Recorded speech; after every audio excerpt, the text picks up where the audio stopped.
വൃശ്ചികം 1-ാം തീയതി മണ്ഡലകാല വ്രതം ആരംഭിക്കുന്നതിന്റെ ഭാഗമായി തമിഴ്നാട്ടുകാരിൽ കാർത്തിക മഹോത്സവം, കാർത്തിക മാസം എന്ന് പറയുന്ന, എന്നാൽ മലയാളികൾ വൃശ്ചിക മാസം എന്ന് പറയുന്ന ഈ മാസത്തിന്റെ ആരംഭത്തിൽ സാംസ്കാരിക സംഗമം നടത്തുകയും ഭാരത ദർശനങ്ങളുടെ അർത്ഥം കർമ്മകാണ്ഡത്തിലേക്ക് പ്രവേശിക്കുന്നതെന്ന് ബോധ്യപ്പെടുത്തുന്ന മനോഹരമായ ഒരു പദമാണ് തത്വമസി.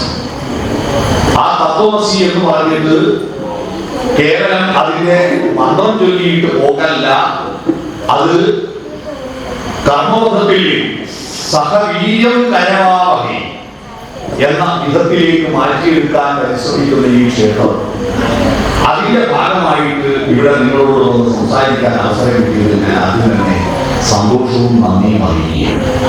കാരണം ക്ഷേത്രങ്ങൾ ദൈവത്തിന് വേണ്ടി മാത്രമുള്ളതല്ല, ക്ഷേത്രങ്ങൾ ആ ക്ഷേത്രത്തിന്റെ പരിസരത്തുള്ള മനുഷ്യർ. ക്ഷേത്രം എന്ന് പറഞ്ഞാൽ ക്ഷേത്രഗണിതം എന്ന് കേട്ടിട്ടില്ലേ?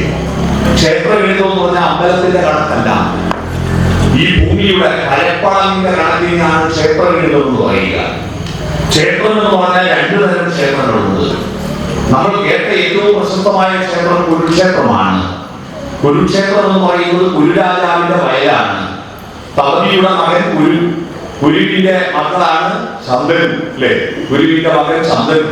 ചന്ദ്രന്റെ മക്കളാണ് വിചിത്രവീര്യൻ. ചന്ദ്രന്റെ മക്കൾ വിചിത്രവീര്യൻ കേട്ടിട്ടുണ്ടാവും, അല്ലെ? അതുപോലെ വിചിത്രവീര്യനും അതുപോലെ സത്യവതിയുടെ മകനാണ് നമ്മുടെ ഭീഷ്മപിതാമകൻ. വിചിത്രവീര്യനും ഭീഷ്മപിതാമകൻ. ആ വിചിത്രവീര്യന് അംബികയും അംബാലികയും ഉണ്ടായ മക്കളാണ്. അംബികയിൽ ഉണ്ടായത് ധൃതരാഷ്ട്രർ, അംബാലികയിൽ ഉണ്ടായത് പാണ്ഡു, അല്ലേ? പാണ്ഡു. അതിനുശേഷം ആ ധൃതരാഷ്ട്രരുടെ മക്കളാണ് കൗരവന്മാര്, പാണ്ഡുവിന്റെ മക്കളാണ് പാണ്ഡവന്മാര്. ഇങ്ങനെയാണ് പരമ്പര. അപ്പൊ കുരു ആരാന്ന് മനസ്സിലായോ? വെറും ചക്കക്കുരു അല്ല, വളരെ ഗൗരവമുള്ളതാണ്. വിത്ത് എന്നാണ് അർത്ഥം. ആ ഹസ്തനപുര രാജവംശത്തിന്റെ വിത്തായിരുന്നു അത്. ആ രാജാവിന് ഒരുപാട് വയലുണ്ടായിരുന്നു. അതാണ് കുരുക്ഷേത്രം. അപ്പൊ നമ്മുടെ ഈ ക്ഷേത്രവും കുരുക്ഷേത്രവും തമ്മിൽ എന്തോ ബന്ധമുണ്ടോ? രണ്ടും രണ്ടർത്ഥമാണോ? അല്ല, രണ്ടും ഒരർത്ഥമാണ്. എങ്ങനെയാണ് ഈ 2 ക്ഷേത്രങ്ങൾ എന്ന് പേര് വന്നത്? ബാഹ്യമായി ക്ഷയിക്കുമ്പോൾ ത്രാണനം ചെയ്യുന്നത് കുരുക്ഷേത്രം. നമ്മുടെ ശരീരം ക്ഷയിക്കുമ്പോ, തളർച്ചയുണ്ടാകുമ്പോ, ആ തളർച്ചയിൽ നിന്ന് നമ്മളെ ത്രാണനം ചെയ്യുക. ത്രാണനം എന്ന് പറഞ്ഞാൽ രക്ഷിക്കുക. പുത്രൻ എന്ന വാക്കുണ്ടായത് പുത്തിൽ നിന്ന് പുന്നാമമാകും നരകത്തിൽ നിന്ന് ത്രാണനം ചെയ്യുന്നത് കൊണ്ട് പുത്രൻ എന്ന് പറയുന്നു എന്ന് രാമായണത്തിൽ പറയുന്നു. ലോകത്തിൽ ഏറ്റവും ഭീകരമായ നരകമാണ് പുന്നരകം. ആ പുന്നരകത്തിൽ അച്ഛൻ പോയാല് മക്കൾ ഇന്ന് ചെയ്യുന്ന നല്ല കർമ്മങ്ങളിലൂടെയാണ് അച്ഛനെ നരകത്തിൽ നിന്ന് രക്ഷിക്കുക.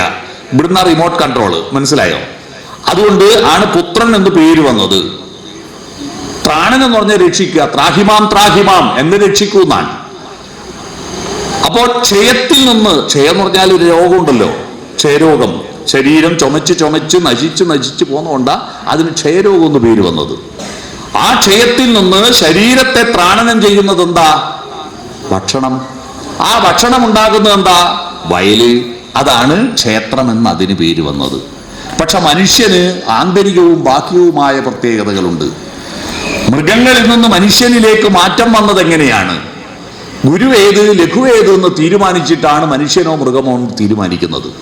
ഗുരു ലഘു നിങ്ങൾ കേട്ടിട്ടുണ്ടോ? ഗുരു എന്ന് പറയുന്നത് നമ്മൾ സ്കൂളിൽ പഠിക്കുമ്പോൾ വൃത്തം പഠിച്ചിട്ടില്ലേ? ദീർഘാക്ഷരം ഗുരുവും ഹ്രസ്വാക്ഷരം ലഘുവാണ്. നീളമുള്ള അക്ഷരം കാ, കീ, ചാ എന്നൊക്കെ പറയുന്നത് ഗുരുവാണ്. ത, ച, ത, ത, പ എന്ന് പറയുന്നത് ലഘുവാണ്. വലുത് ഗുരു. ഗുരു എന്ന് പറഞ്ഞാൽ 2 അർത്ഥമുണ്ട്. മാഷന്മാർക്ക് ഗുരു എന്ന് വിളിക്കുന്നത് 2 അർത്ഥത്തിലാണ്. ഗും രുഗ്യതേ ഇതി ഗുരു.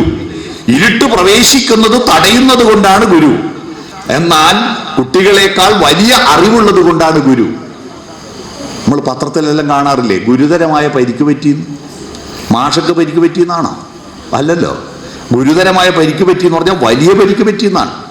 വലിയ പരിക്ക് പറ്റി. അപ്പൊ വലുത് ഗുരു, ചെറുത് ലഘു. വലുത് ചെറുതിനെ പിടിച്ചു വലിക്കും. അതിനാണ് ഗുരു ലഘുവിനെ പിടിച്ചു വലിക്കുന്നതിനാ ഗുരുത്വം എന്ന് പറയാ. നിങ്ങൾ കുട്ടികളെയും കൊണ്ട് ടൗണിൽ പോകുമ്പോൾ കുട്ടികൾ റോഡിലേക്ക് ഓടുമ്പോൾ നിങ്ങൾ പിടിച്ചു വലിക്കൂലേ? അതനുസരിച്ച് നിന്നാൽ കുട്ടികൾക്ക് ഗുരുത്വമുണ്ട്. അനുസരിക്കാതെ പോയാലോ ഗുരുത്വക്കേട്.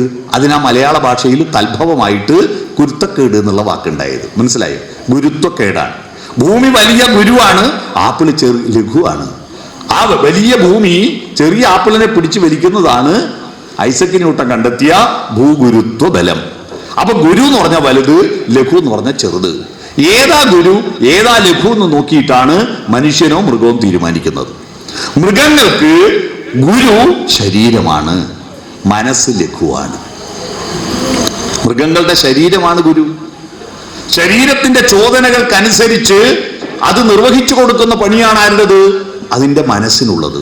മനസ്സുണ്ട്, മൃഗങ്ങൾക്കും ഉണ്ട് മനസ്സ്. പക്ഷെ ശരീരം മൂത്രമൊഴിക്കണം തോന്നുമ്പോ മൂത്രമൊഴിക്കാൻ വാല് പൊന്തിച്ചു കൊടുക്കും. ചാണകൂടണം തോന്നുമ്പോ ചാണകൂടാൻ സൗകര്യമൊരുക്കും, അല്ലെ? ഇണചേരണം തോന്നുമ്പോ പട്ടികൾ റോഡിൽ വെച്ച് ഇണ ചേരും. അല്ലാതെ കല്യാണം വേണം, പന്തല് വേണം, താലി വേണം, നിശ്ചയം വേണം എന്നൊന്നും പറയാറില്ല. റോഡിൽ വെച്ച് ഇണ ചേരും. കാരണം അതിന്റെ ഗുരു ശരീരമാണ്, മനസ്സതിന് കീഴ്പ്പെടുന്നു. മനുഷ്യൻ എപ്പോഴാ മനുഷ്യനായത്? മനസ്സ് ഗുരുവാകുമ്പോഴാണ്. മനസ്സ് ഗുരുവാകുമ്പോ മനുഷ്യനുണ്ടാവുന്നു. നമുക്കിപ്പോ ഇവിടുന്ന് മൂത്രമൊഴിക്കാൻ മുട്ടിയാ ഇവിടെ ഒഴിക്കുവോ? ഇല്ല. മനസ്സ് പറയും നിൽക്കവിടെ, അനങ്ങാണ്ട് കിടന്നോ പെരുങ്കൊടലേ എന്ന് പറയും. ഇത് കഴിയട്ടെ, കാത്തു നിൽക്കട്ടെ എന്ന് പറയും. നമ്മുടെ ശരീരത്തിന്റെ ചോദനകളെ മനസ്സിന്റെ ഭാവനകൾ കൊണ്ട് നിയന്ത്രിക്കുമ്പോഴാണ് മനുഷ്യനുണ്ടാവുന്നത്. അതുകൊണ്ടാ ജനിച്ചു വീണ കുട്ടിയെല്ലാം മൃഗമാണ്. പക്ഷെ അതിനെ മനുഷ്യനാക്കുന്നത്, ഇപ്പോ ബ്രാഹ്മണനാക്കുന്നത് ജനിച്ചു വീഴുന്നത് സാധാരണ മനുഷ്യനാ. നമ്പൂതിരി അന്തർജനം പ്രസവിച്ച സാധാരണ മനുഷ്യനാ. അവരെ ബ്രാഹ്മണരാക്കാൻ വേണ്ടിയിട്ട് ഒരു ഉപനയനം നടത്തുന്നില്ലേ? അങ്ങനെ രണ്ടാമത്തെ ജന്മമാണ്. അതുകൊണ്ട് ആ ബ്രാഹ്മണരെ വിളിക്കുന്നത് ദ്വിജന്മാരെന്ന്. എന്താ ദ്വിജൻ? ദ്വി എന്ന് പറഞ്ഞാൽ രണ്ട്, ദ്വിജൻ എന്ന് പറഞ്ഞാൽ രണ്ട് ജന്മമുള്ളവർ. ആദ്യം മനുഷ്യനായി ജനിച്ചു, പിന്നെ ബ്രാഹ്മണനായി ജനിച്ചു. അതാണ് മനുഷ്യൻ. എല്ലാവർക്കും ഇതുണ്ട് കേട്ടോ, ഈ ദ്വിജന്മം. മൃഗമായി ജനിച്ചതിന് ശേഷം നമ്മളെ മനുഷ്യരാക്കി മാറ്റുന്ന ഒരു കർമ്മമുണ്ട്, ഇല്ലേ? 28ാമത്തെ ദിവസം പേര് വിളിക്കുമല്ലോ. അന്ന് മുതലാണ് മനുഷ്യന്റെ ഗണത്തിൽപ്പെടുക. പേര് വിളിച്ച നിങ്ങൾ മുനിസിപ്പാലിറ്റിയിലും പഞ്ചായത്തിലും ജനറൽ രജിസ്റ്റർ ചെയ്ത് കഴിഞ്ഞാൽ, പേര് വിളിച്ചു കഴിഞ്ഞാൽ അവരോട് ആടെ പേര് പോയി ചേർക്കാൻ പറയും, അല്ലേ? അപ്പോഴേ മനുഷ്യന്റെ ലിസ്റ്റിൽ പെടൂ. പേര് വേണം. പിന്നെ പാല് കൊടുക്കുന്നു. അമ്മയുടെ മുലപ്പാലിന് പകരം പശുവിന്റെ പാലും കൊടുക്കുന്നു. പിന്നെ ഒരു അരയിൽ ഒരു നൂലും കെട്ടുന്നു. എന്തിനാ നൂല് കെട്ടുന്നത്? ഞാൻ ഈ അമ്പലത്തിലെല്ലാം പ്രസംഗിക്കാൻ വരുന്ന വലിയ ആധ്യാത്മിക ആചാര്യന്മാരോടൊക്കെ ചോദിച്ചു, അരയിലെ നൂല് കെട്ടുന്നതിന്റെ അർത്ഥം എന്താന്ന്. ആരും എനിക്ക് തൃപ്തികരമായൊരു മറുപടി തന്നിട്ടില്ല. ഞാനതൊരു വയോജന സംഗമത്തിൽ ഈ കാര്യം ചോദിച്ചു, എന്തിനാ നൂല് കെട്ടുന്നതെന്ന്. അപ്പോൾ റിട്ടയർഡ് ടീച്ചർ പറഞ്ഞു, ആരും പറഞ്ഞു തന്നിട്ടില്ലെങ്കിൽ എനിക്ക് തോന്നുന്നൊരു ഉത്തരം പറഞ്ഞു തരാം. എന്താണ് നൂല് കെട്ടുന്നത്? എന്തിനാണെന്നറിയോ? എന്തിനാ? കുഞ്ഞിനെ ഗർഭം ധരിക്കുന്ന ആരാ? അമ്മ. പ്രസവിക്കുന്ന ആരാ? അമ്മ. മുലയൂട്ടുന്ന ആരാ? അമ്മ. എല്ലാം ചെയ്യുന്ന അമ്മ. പക്ഷെ കുട്ടി അമ്മേന്റെ മാത്രമല്ലല്ലോ, അച്ഛനും കൂടി അവകാശമില്ലേ? അപ്പൊ അച്ഛനൊരു പരാതി വേണ്ടാന്ന് വിചാരിച്ചിട്ട് 28ാമത്തെ ദിവസം കുട്ടിയെ പാർട്ടീഷൻ ചെയ്ത് രണ്ടാക്കി നടുക്കൊരു അതിരിടുന്ന, പകുതി അച്ഛന് പകുതി അമ്മയ്ക്ക്. അതിരുണ്ടല്ലോ, അല്ലേ? ഞാനിവിടെ വന്നപ്പോ, ഈ പ്രദേശത്ത് വന്നപ്പോ എന്നെ ഏറ്റവും കൂടുതൽ ആകർഷിച്ച രണ്ട് കാര്യമുണ്ട്. ക്ഷേത്രത്തിൽ വരുന്നതിന് മുമ്പ് ഞാൻ ഇവിടെ 2 ദേശക്കല്ല് കണ്ടുപോയിട്ട്, ഞാൻ വരുമ്പം തന്നെ അഭിലാഷ് സാറിനോട് ചോദിച്ചു, ദേശക്കല്ല് കാണണം. ആ ദേശക്കല്ല് കണ്ടു. അതിനപ്പുറത്ത് ഒരു കരിങ്കൽ കൊത്തളം കണ്ടു. കൊത്തളം എന്ന് പറഞ്ഞാൽ എന്താ? കൊത്തളം അതിന് ഇവിടെ എന്താ പറയാ? ഒരു കൽത്തൊട്ടി. അത് കൊത്തളം, കൊത്തി ഉണ്ടാക്കിയ കുഴി, അതാണ് കൊത്തളം. മനസ്സിലായോ? കൊത്തളങ്ങൾ എന്ന് കേട്ടിട്ടില്ലേ? കോട്ടയ്ക്ക് ചുറ്റുവട്ടമുള്ള കനാലുകളെയാണ് കൊത്തളങ്ങൾ എന്ന് പറയാ. ഇത് കൊത്തി ഉണ്ടാക്കിയതാണ്. ആ കൊത്തളവും അതിൻ്റെ അടുത്തുള്ള ഓലമേഞ്ഞിരിക്കുന്ന പൊരയും എനിക്ക് ഇവിടെ വന്നപ്പോൾ ഞാൻ അവിടെ ഇരുന്ന് ഒരു സെൽഫിയെല്ലാം എടുത്ത് അത് ഇനി എൻ്റെ നാട്ടിൽ ഞാനത് പ്രചരിപ്പിക്കും. ഇത് ഇങ്ങനെയൊരു സംഭവം ഇവിടെയുണ്ട്. എൻ്റെ നാട്ടിൽ ഇതുപോലൊരു സത്രമുണ്ട്. 1902 ഉണ്ടാക്കിയത് കൈതേരി മഠത്തിൽ കുഞ്ഞനന്ദൻ നമ്പ്യാർ ഉണ്ടാക്കി വെച്ചതായ ഈ സത്രവും കിണറും പരിസരവും സകലമാന ജനങ്ങൾക്കും സൗജന്യമായി ഉപയോഗിക്കാനുള്ളതാകുന്നു എന്ന് അന്ന് എഴുതി വെച്ച, അതിപ്പോഴും അവിടെയുണ്ട് കേട്ടോ. അന്ന് എഴുതി വെച്ചത് ഒരു അനക്കം പറ്റിയിട്ടില്ല, അത് സംരക്ഷിച്ച് നിർത്തുന്നുണ്ട്. എന്ന് പറഞ്ഞാൽ നമ്മൾ മനുഷ്യരെന്ന് പറയുന്ന ഒരു സുപ്രഭാതത്തിൽ പൊട്ടിമുളച്ചതല്ല. മനുഷ്യരെന്ന് പറയുന്നത് ഒരു പ്രവാഹത്തിന്റെ കണ്ണി മാത്രമാണ്, ഒരു പ്രവാഹമാണ്. ആ പ്രവാഹത്തിൽ പഴയ കാലഘട്ടത്തിന്റെ നന്മയും അനുഭവങ്ങളും അറിവും സംസ്കാരവും സ്വീകരിക്കണം. അതിൽ സ്വീകരിക്കുമ്പോൾ പഴയ കാലഘട്ടം അന്വേഷിച്ച് കണ്ടെത്തിയ സത്യവും പഴയകാലം വളർത്തിയെടുത്ത ധർമ്മവും പഴയകാലം സൃഷ്ടിച്ചെടുത്ത സൗന്ദര്യവും ഏറ്റുവാങ്ങിയാൽ മാത്രമേ നമ്മൾ മനുഷ്യനാവൂ. ഈ 3 കാര്യങ്ങൾ ചെയ്യുന്നതാണ് ഭാരത ദൈവവിശ്വാസത്തിന്റെ അടിത്തറ. എന്താണ്? സത്യം അന്വേഷണം. സത്യം എന്താ ചെയ്യേണ്ടത്? സത്യം കേട്ട് വിശ്വസിക്കലല്ല, സത്യം ഒരിക്കലും വിശ്വസിക്കരുത്. സത്യം അന്വേഷിച്ച് ബോധ്യപ്പെട്ടാലേ വിശ്വസിക്കാവൂ. സത്യം തുടർന്ന് സത്യം പുൽസ്റ്റോപ്പിടേണ്ടതല്ല. നമ്മുടെ രാജ്യത്തിന് പറ്റിയ അബദ്ധം, സത്യം പുൽസ്റ്റോപ്പിട്ടു, അതിന്റെ അപ്പുറമൊന്നും ഇല്ല എന്ന് പറഞ്ഞു. സത്യം നിരന്തരം പുതുക്കേണ്ടതാണ്. സത്യത്തെ പറ്റിയിട്ടാണ് ഭാരത തത്വശാസ്ത്രം ലോകത്തോടെല്ലാം പറഞ്ഞത്. അസത്യത്തിൽ നിന്ന് സത്യത്തിലേക്കുള്ള പ്രയാണമായിരിക്കണം ജീവിതം. അസതോമ സദ്ഗമയ. ആ സത്യ അന്വേഷണമാണ്. സത്യം ശാസിക്കില്ല.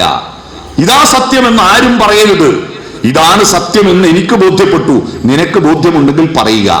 അതാണ് കൂടുതൽ ചോദ്യങ്ങളിൽ നിന്നാണ് ഇവിടെ ഈ പരിപാടിയുടെ പേര് തത്വമസി. ചോദ്യങ്ങളിൽ നിന്നാണ് ഭാരത സംസ്കാരം വളർന്നത്. സത്യം അന്വേഷിക്കാൻ വേണ്ടിയിട്ടാണ് ഉപനിഷത്തുകൾ ഉണ്ടായത്. ഉപനിഷത്ത് എന്ന് പറഞ്ഞാൽ എന്താണ്? ഉപവിഷ്ടരായിട്ട് നിശേഷ സത്യത്തെ പറ്റി ചർച്ച ചെയ്തിട്ടാണ് ഉണ്ടായത് ഉപനിഷത്ത്. ഉപവിഷ്ടരാവുക എന്ന് പറഞ്ഞാൽ അടുത്തിരിക്കുക. ഇരിക്കുക എന്ന്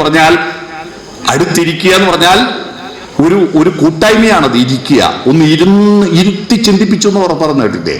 ഇരുത്തി ചിന്തിപ്പിച്ചു എന്ന് പറഞ്ഞാൽ മറ്റെല്ലാം മറന്നിട്ട് അക്കാര്യത്തിൽ മാത്രം ശ്രദ്ധിക്കുന്നതിനാണ് ഇരിക്കുക എന്ന് പറയുക. അല്ലാതെ വെറുതെ കാലുമടക്കി ഇരിക്കുന്നതിനെയല്ല ഇരിക്കുക എന്ന് പറയുക. ചിന്തിക്കുവാൻ വേണ്ടി ഇരിക്കുന്നതാണ് ഇരിക്കൽ. നമ്മുടെ വീടുകളിലൊന്നും ഇപ്പൊ ഇരിക്കൽ കുറവാ. ഞങ്ങളുടെയൊക്കെ നാട്ടിൽ വീട്ടിന്റെ വരാന്തയിൽ ഒരു അരപ്പോസ്റ്റ് കെട്ടും. അതിന് ഞങ്ങൾ പറയുന്ന പേര് ഇരുത്തി എന്നാണ്. ഇരുത്തി കെട്ടും. ഇരുത്തി എന്ന് പറഞ്ഞാൽ ആരെങ്കിലും വന്ന, അന്ന് ഫൈബറിന്റെ കസേരയൊന്നും ഇല്ലാത്ത കാലത്ത് വന്നയാളെ അതിന്റെ മേലെ ഇരുത്തി അവിടെ ഇരുന്നിട്ടാണ് ചർച്ച. നമ്മുടെ ചർച്ചകൾ നമ്മുടെ നാട്ടിൽ ഇപ്പോൾ ഉണ്ടോ? നമ്മുടെ ഏതെങ്കിലും തെരുവിൽ, ഏതെങ്കിലും കൊട്ടാരക്കരയിലോ കുളക്കടയിലോ ആറ്റുവശ്ശേരിയിലോ റോഡരികിൽ ചായക്കടയിൽ പോയിട്ട് വെറുതെ ഇരിക്കുന്നവരുണ്ടോ? വെറുതെ ഇരുന്നാൽ ഇടക്കിടക്ക് സപ്ലയർ വന്ന് ചോദിക്കും എന്താ വേണ്ടത്, അപ്പൊ വേഗം എഴുന്നേറ്റ് പോരൂ. പണ്ട് നിരപ്പലകൾ ഉണ്ടായിരുന്നു, ഇവിടെ ഉണ്ടായിരുന്നില്ലേ? മരത്തിന്റെ പലകൾ ഇങ്ങനെ മേലോട്ട് ഉയർത്തി താഴോട്ട് കുടുക്കിയിടുന്ന നിരപ്പലകൾ. ഈ ഷട്ടർ വന്നതോടുകൂടി നിരപ്പല പോയി. ഈ നിരപ്പലകൾ എല്ലാ കടയിലും കൂരിയെടുത്തിട്ട് ഇടത്തുഭാഗത്തും വലത്തുഭാഗത്തും വരാന്തയിൽ അട്ടിയിടുമായിരുന്നു. അതിന്റെ മേലെ കുറച്ച് വർത്തമാന പത്രങ്ങൾ ഉണ്ടായിരുന്നു. നാട്ടുകാരെല്ലാം വന്നിട്ട് ഈ നിരപ്പലയിൽ മേലെ ഇരുന്നിട്ട് ലോകകാര്യങ്ങൾ ചർച്ച ചെയ്യുമായിരുന്നു. നാട്ടിന്റെ സൗഹൃദങ്ങൾ വളർത്തിയെടുക്കുമായിരുന്നു. ഒന്നിച്ചിരുന്ന് ചർച്ച ചെയ്യുമായിരുന്നു. നല്ല കമ്മ്യൂണിക്കേഷൻ ഉണ്ടായിരുന്നു. എല്ലാ കാര്യങ്ങളും അവിടെ നിന്ന് അറിയുകയും വിതരണം ചെയ്യുകയും പ്രചരിപ്പിക്കുകയും ചെയ്യുമായിരുന്നു. ആ നിരപ്പലകളിൽ ഉണ്ടായ വാക്കുകളുണ്ട് ഒരുപാട്. യമണ്ടൻ പ്രണയകഥ എന്ന് പറഞ്ഞൊരു സിനിമയുണ്ട് അടുത്ത കാലത്ത് ഇറങ്ങിയിട്ട്, കേട്ടില്ലേ? യമണ്ടൻ എന്ന വാക്ക് ഏത് ഭാഷയാണെന്നറിയാമോ? യമണ്ടൻ. ഞാനതിനെ പറ്റി ഒരു പഠനം നടത്തി നോക്കി. യമണ്ടൻ എന്നതിനെ പറ്റിയിട്ട് ഞാനൊരു പഠനം നടത്തി. യമണ്ടൻ എന്ന് പറയുന്നത് 2ാം ലോക മഹായുദ്ധകാലത്ത് നിരപ്പല സാഹിത്യമായിട്ട് ഉണ്ടായ വാക്കാണ് യമണ്ടൻ. എന്താണെന്നറിയോ? 2ാം ലോക മഹായുദ്ധകാലത്ത് ബ്രിട്ടീഷുകാർ ഭയപ്പെട്ട ജപ്പാന്റെ ഒരു കപ്പലുണ്ടായിരുന്നു. ആ കപ്പലിന്റെ പേരാണ് യമണ്ടൻ. എന്താണ് ആ കപ്പലിന്റെ പ്രശ്നം എന്നറിയോ? അതൊരു മുങ്ങിക്കപ്പലാണ്. അതിന്റെ മേൽക്കൂര ശൂലം പോലെ ഉരുക്കുകൊണ്ട് നിർമ്മിച്ചതാണ്. ഇത് ബ്രിട്ടന്റെ കപ്പലിന്റെ അടിയിലൂട്ട പോയിട്ട് നടുക്ക് നിന്നിട്ട് ഒരൊറ്റ പൊന്തൽ പൊന്തു. അപ്പൊ ഈ കപ്പലിന്റെ അടി കുത്തി ഓട്ടയാക്കിയിട്ട് വെള്ളം കയറ്റി മുക്കിക്കളിയും. അതുകൊണ്ട് യമണ്ടനെ കേട്ടിട്ട് പേടി. അതുകൊണ്ട് പിന്നെ യമണ്ടൻ എന്ന് പറഞ്ഞാൽ ഭയപ്പെടുത്തുന്ന സാധന. വലിയ പാമ്പിനെ കണ്ടാൽ ഞങ്ങളുടെ നാട്ടിലൊക്കെ പറയും യമണ്ട പാമ്പാന്ന്. നല്ല വീര്യമുള്ള മദ്യം കുടിച്ചാൽ പറയും യമണ്ടൻ സാധനാണ്. യമണ്ടൻ അതേതാ ഭാഷ? ഞാൻ അന്വേഷിച്ചു എവിടെയാ യമണ്ടൻ. അപ്പൊ അന്വേഷിച്ചപ്പോഴാണ് മനസ്സിലായത് ആ കപ്പലിന്റെ പേര് M10 എന്നാണ്. അത് മലയാളികൾക്ക് M10 എന്നൊന്നും പറയാൻ പറ്റാത്തതുകൊണ്ട് യമണ്ടൻ എന്ന് പറഞ്ഞ, അങ്ങനെയാണ് യമണ്ടൻ എന്ന് വന്നത്. മനസ്സിലായോ? M10 ആണ്. അത്തരത്തിൽ നാട്ടുവർത്തമാനങ്ങൾ ഇരിക്കാൻ വട്ടത്തിൽ ഇരിക്കുമായിരുന്നു, ഇരുത്ത് ചിന്തിക്കും. ഉപനിഷത്ത് എന്ന് പറയുന്നത് ഈ തന്നെ പറ്റിയും ഈ പ്രപഞ്ചത്തെ പറ്റിയും പ്രപഞ്ചത്തെ ഇതിനെയൊക്കെ കൺട്രോൾ ചെയ്യുന്ന ആ പരാശക്തിയെ പറ്റിയും ജീവാത്മാവിനെ പറ്റിയും പരമാത്മാവിനെ പറ്റിയും എല്ലാം ഇരുന്ന് ചർച്ച ചെയ്യുന്ന ആ സത്യത്തെപ്പറ്റി അന്വേഷിക്കുന്ന അതിനെയാണെന്തോ അന്ന് കണ്ടെത്തിയതിനെയാണെന്ത് പറയാ? ഉപനിഷത്ത്, നിശേഷ സത്യം. അതാ നിസത്ത്. സ എന്നുള്ളത് ഈ സംസ്കൃത വ്യാകരണം സ മലയാളത്തിലേക്ക് ഷ ആയി. ഇപ്പൊ അഭിസേചനം, സേചനം എന്ന് പറഞ്ഞാൽ നനക്കലാണല്ലോ, ജലസേചനം. അഭിസേചനം നമ്മൾ എന്താക്കി? അഭിഷേകമാക്കിയില്ലേ? അഭിഷേകം. അതുപോലെ ഉപനിഷത്ത് നമ്മൾ എന്താക്കി? ഉപനിഷത്താക്കി. ആ ഉപനിഷത്ത് എന്ന് പറഞ്ഞാൽ സത്യം അന്വേഷിക്കലാണ്, ചോദ്യമാണ്, ഉത്തരമല്ല പ്രധാനം, ചോദ്യമാണ്. നമ്മുടെ രാജ്യത്തിന്റെ പ്രശ്നം, നമ്മുടെ രാജ്യം ലോകത്തിന്റെ മുന്നിൽ നമ്പർ 1 ആയിരുന്നു പണ്ട്. ഓർമ്മയുണ്ടോ? എപ്പോ? രാമായണം എഴുതുന്ന കാലത്ത്, മഹാഭാരതം എഴുതുന്ന കാലത്ത്. കമ്പ്യൂട്ടർ ഇല്ല, മൈക്രോസ്കോപ്പ് ഇല്ല, ടെലസ്കോപ്പ് ഇല്ല, ഇന്നത്തെ ഒരു സംവിധാനമില്ല. ലങ്ക എന്ന് പറയുന്ന ഒരു ഇത് കാണണമെങ്കിൽ വിമാനത്തിൽ പോകാൻ പറ്റുമോ? ലങ്ക കാണണമെങ്കിൽ കടല് നീന്തി അപ്പുറം കടക്കണം, എന്നാലേ ലങ്ക കാണാൻ പറ്റൂ. ഇന്ത്യയിൽ പല ഇടങ്ങളിൽ വരണമെങ്കിൽ നടന്നിട്ട് പോകണം. കാളവണ്ടി പോലും ഇല്ലാത്ത കാലമാണ്. ടയറ് ഉരുള് കണ്ടുപിടിക്കാത്ത കാലം, കാളവണ്ടി പോലും ഇല്ലാത്ത കാലത്താണ് അർജുനൻ വന്നിട്ട്. അർജുനന് മറ്റൊരു പേര് ഭരതൻ എന്നാണ് കേട്ടോ. ഭരതൻ, ഭരതൻ കേട്ടിട്ടുണ്ടോ? ഭരതൻ, ഭരതൻ എന്ന് അർജുനന്റെ പേരിൽ അറിയില്ലേ? യഥാ യഥാ ഹി ധർമ്മസ്യ ഗ്ലാനിർഭവതി ഭാരത. ഭരത എന്ന് വിളിച്ചത് ശ്രീകൃഷ്ണൻ അർജുനെ വിളിച്ചതാ ഭരത. മനസ്സിലായോ? ആ ഭരതൻ വന്നിട്ട് ഒരു പുഴയെ കുളിച്ച് പിതൃക്കൾക്ക് തർപ്പണം നടത്തിയത് കൊണ്ടാണ് കേരളത്തിൽ മാത്രം ഒഴുകുന്ന പുഴയ്ക്ക് ഭാരതപ്പുഴ എന്നെങ്ങനെയാ പേര് വന്നതെന്ന് ചിലപ്പോൾ സംശയം ഉണ്ടാവും അല്ലേ? ഭാരതപ്പുഴ കേരളത്തിൽ മാത്രം ഒഴുകുന്നത് എങ്ങനെയാണ് പേര് വന്നത്? അർജുനൻ വന്ന് കുളിച്ചത്. അപ്പൊ അർജുനൻ ഇവിടെ വരണമെങ്കിൽ എങ്ങനെ വരണം? നടന്നിട്ട് വരണം. നിങ്ങൾ ആലോചിച്ചൊക്കെ. ഇപ്പൊ അത് ആലോചിക്കുമ്പോൾ തന്നെ എൻ്റെ ഒരു സുഹൃത്തുണ്ട് പ്രകാശൻ. വയനാട്ടിലേക്ക് പോകുമ്പോൾ നെടുമ്പൊഴിയിൽ ചുരം കയറുന്നെടുത്ത് പ്രകാശ് ഹോട്ടലിന്റെ ഓണറാണ്. എൻ്റെ ക്ലാസ്മേറ്റ് ആണ്, എൻ്റെ അടുത്ത സുഹൃത്താണ്. അവൻ എല്ലാ വർഷവും നടന്നിട്ട് മൂകാംബിക ക്ഷേത്രത്തിൽ നിന്ന് നടന്നിട്ട് ശബരിമലയിലേക്ക് വരും. എല്ലാ വർഷവും മൂകാംബികയിൽ നിന്ന് നടന്നിട്ട് ശബരിമലയിലേക്ക് വരും. ഇക്കൊല്ലം അവനൊരു നടത്തം വേറുക. അവൻ അയോധ്യയിൽ പോയിട്ട് അവിടെ നിന്ന് നടന്നിട്ട് 1 മാസമായി നടക്കുന്നു. ഇപ്പൊ ഹൈദരാബാദിൽ കഴിഞ്ഞു എന്ന് പറഞ്ഞു. എല്ലാ ദിവസവും രാത്രി എന്നെ വിളിക്കും, എവിടെ എത്തിയെന്ന് വിളിക്കും, എന്തെങ്കിലും ആവശ്യമുണ്ടെങ്കിൽ പറയണമെന്ന് പറഞ്ഞ് എല്ലാ ദിവസവും എന്നെ വിളിക്കും. അവൻ ഈ 2 മാസം എടുക്കും ശബരിമലയിൽ എത്താൻ. നടക്കാൻ തുടങ്ങിയിട്ട് കുറേ ആയി. നടക്കുക എന്ന് ഇപ്പോ അത് നമുക്കൊരു അത്ഭുതം. പക്ഷെ അന്ന് എല്ലാവരും നടത്താം. അങ്ങനെ നടന്നിട്ട് വരിക എന്നാ മാത്രമേ എല്ലാവരും എത്തൂ. അത്രയും അറിവുള്ളൂ അന്ന്. ഈ അറിവ് പരിമിതമായ കാലത്താണ് രാമായണം എഴുതുന്നത്.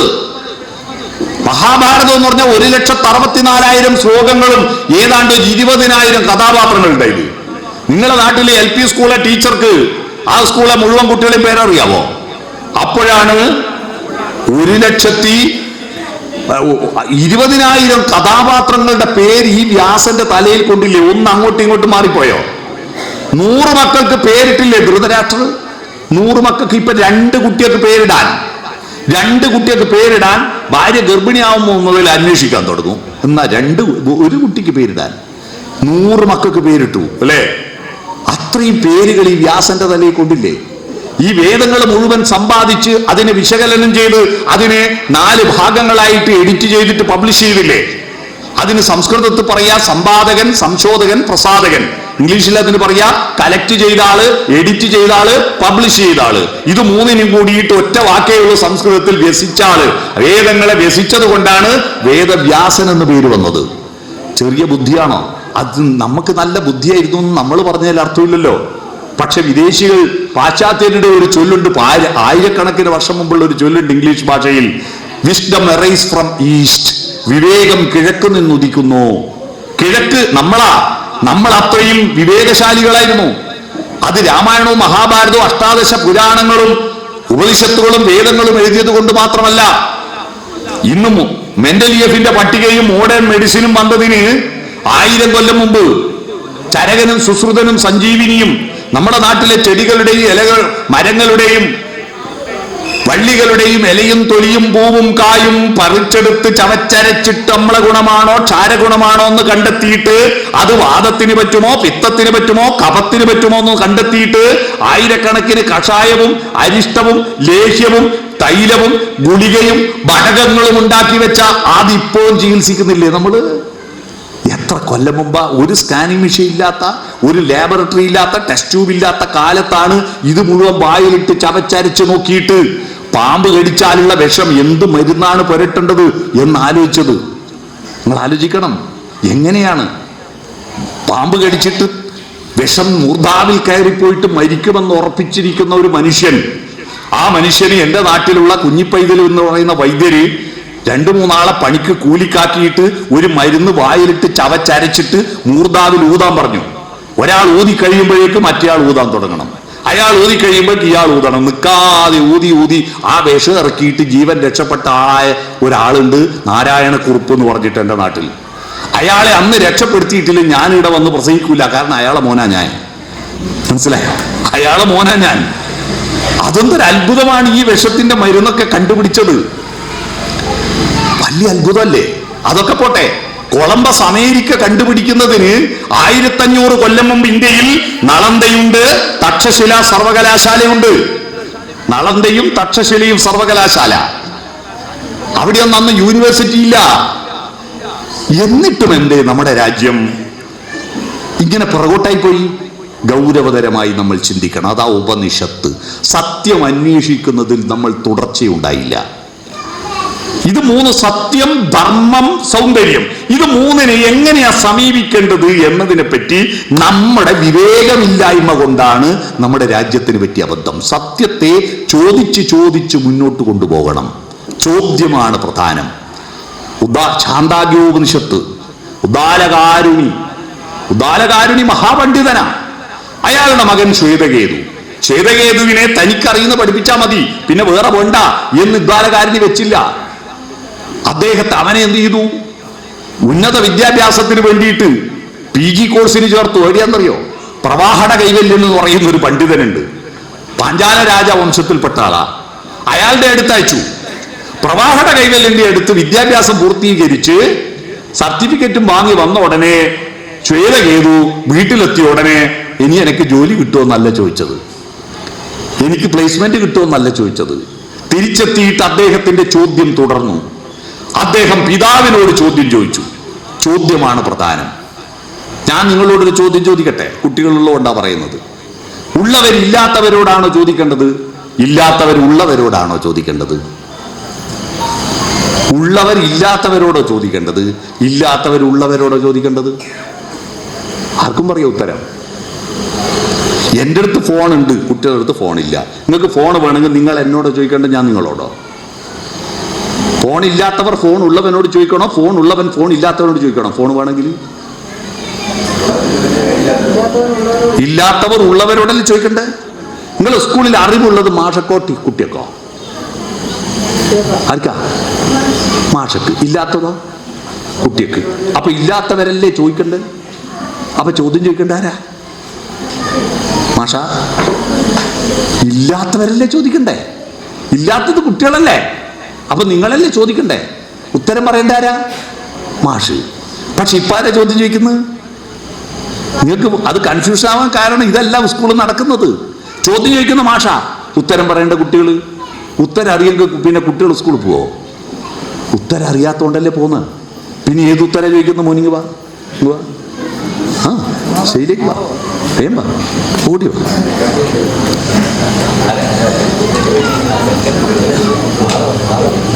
എന്താ മോന്റെ പേര്? മാധവ്. ഗംഭീര പേരാണ്, മാധവ്. മാധവമെത്തിയ ജീവിതവാടിയിൽ എന്ന് പറഞ്ഞൊരു പാട്ടുണ്ട് ഇതിനെ കൊണ്ട്. ഓൻ വന്ന വകയില് എൻ്റെ ഫോൺ അവന് കൊടുത്തു. മാധവാകെ ഞെട്ടിപ്പോയി. എന്തിനാവോ ഏതിനാവോ ഞാൻ കൊടുത്തോണ്ട് വാങ്ങി. ആ ഫോൺ ഏത് കമ്പനിയാ നോക്കിയ നോക്കിയ നോക്കിയ നോക്കിയ നോക്കിയ നോക്കിയ നോക്കിയ ഇല്ല, ഞാൻ കൊടുത്തോണ്ട് വാങ്ങി. എന്തിനായി ഇപ്പൊ കൈ പിടിക്കുന്നേ? ഇവൻ ഉറപ്പാ ഞാൻ തിരിച്ചു ചോദിക്കുന്നല്ലേ, എന്നാ തന്നെ തന്നു. ഇപ്പൊ മാധവിന്റെ കയ്യിൽ ഫോണുണ്ടോ? ഇല്ലല്ലോ. ഈ വിഡ്ഢിത്തരമാണ് സ്കൂളിൽ നിന്ന് നടക്കുന്നത്. ടീച്ചർമാരും മാഷന്മാരോട് എന്നോട് ക്ഷമിക്കുക.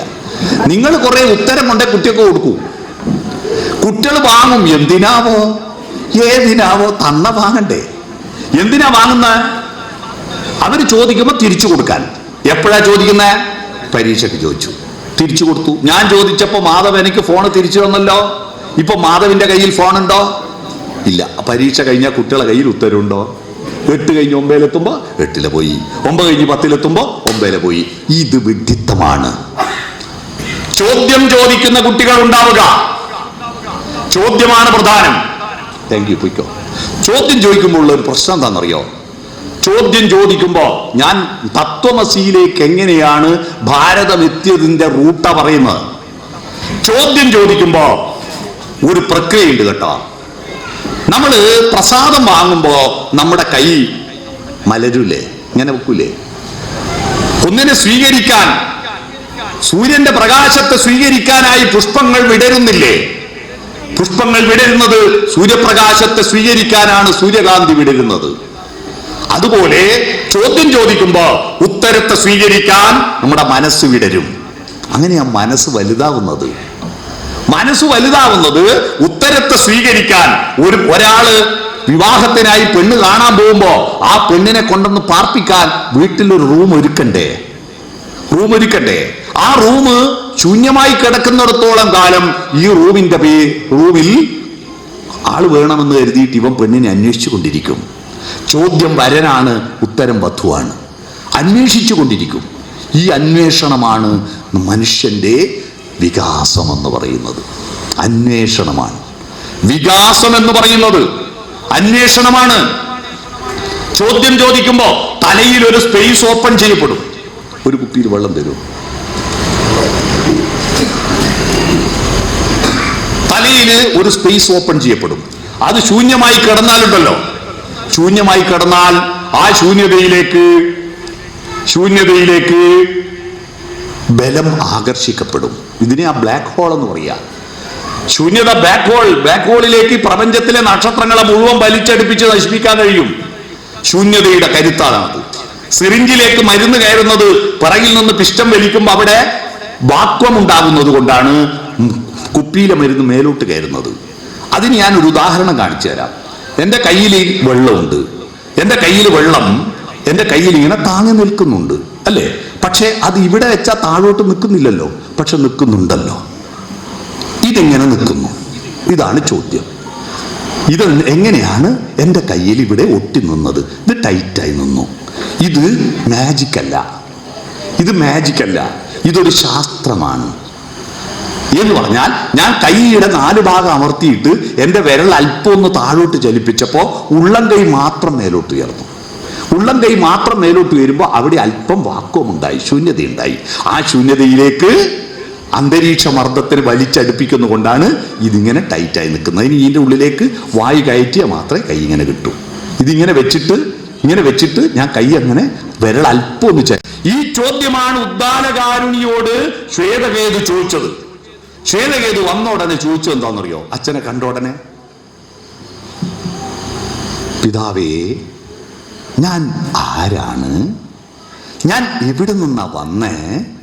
ഞാൻ എങ്ങോട്ടാ പോകുന്നേ? ഇതാ ചോദ്യം. ഈ ചോദ്യം നിങ്ങളോടാണ് നിങ്ങളുടെ മക്കൾ ചോദിച്ചെങ്കിൽ എന്താ മറുപടി പറയാ? നീ ആരാ? എൻ്റെ പേര് എനിക്കറിയില്ലേ? നീ എവിടുന്നാ വന്ന്? അമ്മമാർ പറയും, ഇതാ ഇവിടുന്നാ വന്നേ. എങ്ങോട്ടാ പോകുന്നത്? മരിച്ചാ കുഴിയിലേക്ക് പോകും. അത്തരത്തിൽ സങ്കുചിതാർത്ഥത്തിലല്ല ആ ചോദ്യത്തെ ഉദ്ദാലകാരുണി കണ്ടത്. ഈ ചോദ്യത്തിന് ഉദ്ദാലകാരുണിയെ പറഞ്ഞ മറുപടി, പല പർവ്വതങ്ങളിൽ പെയ്ത മഴത്തുള്ളി ഒഴുകി കടലിലെത്തിയാൽ ആ കടലിലെ ഒരു തുള്ളി വെള്ളത്തിന് പറയാൻ കഴിയുമോ താൻ ഏത് പർവ്വതത്തിൽ പെയ്ത മഴത്തുള്ളിയാണെന്ന്? ഹേ ശ്വേതകേതോ തത്വമസി, ആ മഴത്തുള്ളി നീയാകുന്നു എന്ന് പറഞ്ഞാൽ ആ മഴത്തുള്ളി എന്റെ ഉള്ളിലേക്ക് ഒരു തീർത്ഥജലമായി എത്തിയ, നീ എന്റെ തിരികെടും നേരത്തു തീർത്ഥഗണമായെത്തും അന്ത്യാനുഭൂതി എന്ന് ONV കുറുപ്പിന്റെ ഭൂമിക്കൊരു ചരമഗീതത്തിൽ പറയുന്നുണ്ട്, ആ ഒരു തീർത്ഥഗണം ഏതൊക്കെ കടലിൽ നിന്ന് ആവിയായി പോയി, ഏതൊക്കെ മേഘങ്ങളിലൂടെ സഞ്ചരിച്ച്, ഏതൊക്കെ മഴത്തുള്ളിയായി, ഏതൊക്കെ തോട്ടിലൂടെ ഒഴുകി വന്നിട്ടാണ് നമ്മുടെ കിണറ്റിലും നമ്മുടെ ഗ്ലാസ്സിലും എത്തുന്നത്. അപ്പോ ഇത് ഞാൻ തന്നെയാണ്, ഇതെല്ലാം ചേരുന്നതാ ഞാൻ, അത് നീ തന്നെയാണ്, ഞാൻ തന്നെ ബ്രഹ്മമാണ്. ഞാനിപ്പോ ശ്വസിക്കുന്ന വായു, എത്ര ആളുകൾ പുറത്തേക്ക് വിട്ട വായുവാണ്. ഞാനിപ്പോ ട്രെയിനിൽ വരുമ്പോ ആ ട്രെയിനിൽ 1000കണക്കിന് മനുഷ്യരുണ്ടല്ലോ, ഇവര് പുറത്തേക്ക് വിട്ട വായു, അത് ഹിന്ദു ആണെന്നോ മുസൽമാനാണെന്നോ നായരാണെന്നോ ഈഴവനാണെന്നോ നോക്കാതെ അവര് പുറത്തേക്ക് വിട്ട വായു ആണല്ലോ ഞാൻ ശ്വസിക്കുന്നത്, അല്ലേ? ആ പുറത്തേക്ക് വിട്ട വായു ആണ് ശ്വസിക്കുന്നത്. അതിൽ നിന്നെല്ലാം തട്ടിത്തടഞ്ഞിട്ട് ആണ് ഞാനുണ്ടായത്. ഈശാവാസ്യ ഉപനിഷത്തിന്റെ ഒരു പ്രതീകമാണത്. ഈശാവാസ്യ ഉപനിഷത്ത് എന്ന് പറഞ്ഞാൽ എല്ലാറ്റിലും ദൈവമാണ്, ദൈവമില്ലാത്തൊരു ഇഞ്ച് സ്ഥലമില്ലെന്ന. ഈശാവാസ്യം ഇതം സർവം. സർവം എന്ന് പറഞ്ഞാൽ ഹിന്ദു മാത്രമാവോ, മുസൽമാൻ മാത്രമാവോ, മനുഷ്യൻ മാത്രമാവോ, ഇന്ത്യക്കാരൻ മാത്രമാവോ? കല്ല് കരട് കാഞ്ഞിരക്കുറ്റിയും മുള്ളു മുരട് മൂർക്കം പാമ്പിലും എല്ലാം ദൈവമുണ്ട്, എല്ലാറ്റിലും ദൈവമുണ്ട്. അതിനെപ്പറ്റി ഒരു സിനിമാ ഗാനമുണ്ട് അല്ലേ? മണ്ണിലും വിണ്ണിലും തൂണിലും തുരുമ്പിലും ദൈവമിരിക്കുന്നു, അവൻ കരുണാമയനായി കാവൽ വിളക്കായി കരളിലിരിക്കുന്നു. അതാണ്. അപ്പോ അത് നീ തന്നെയാണ്.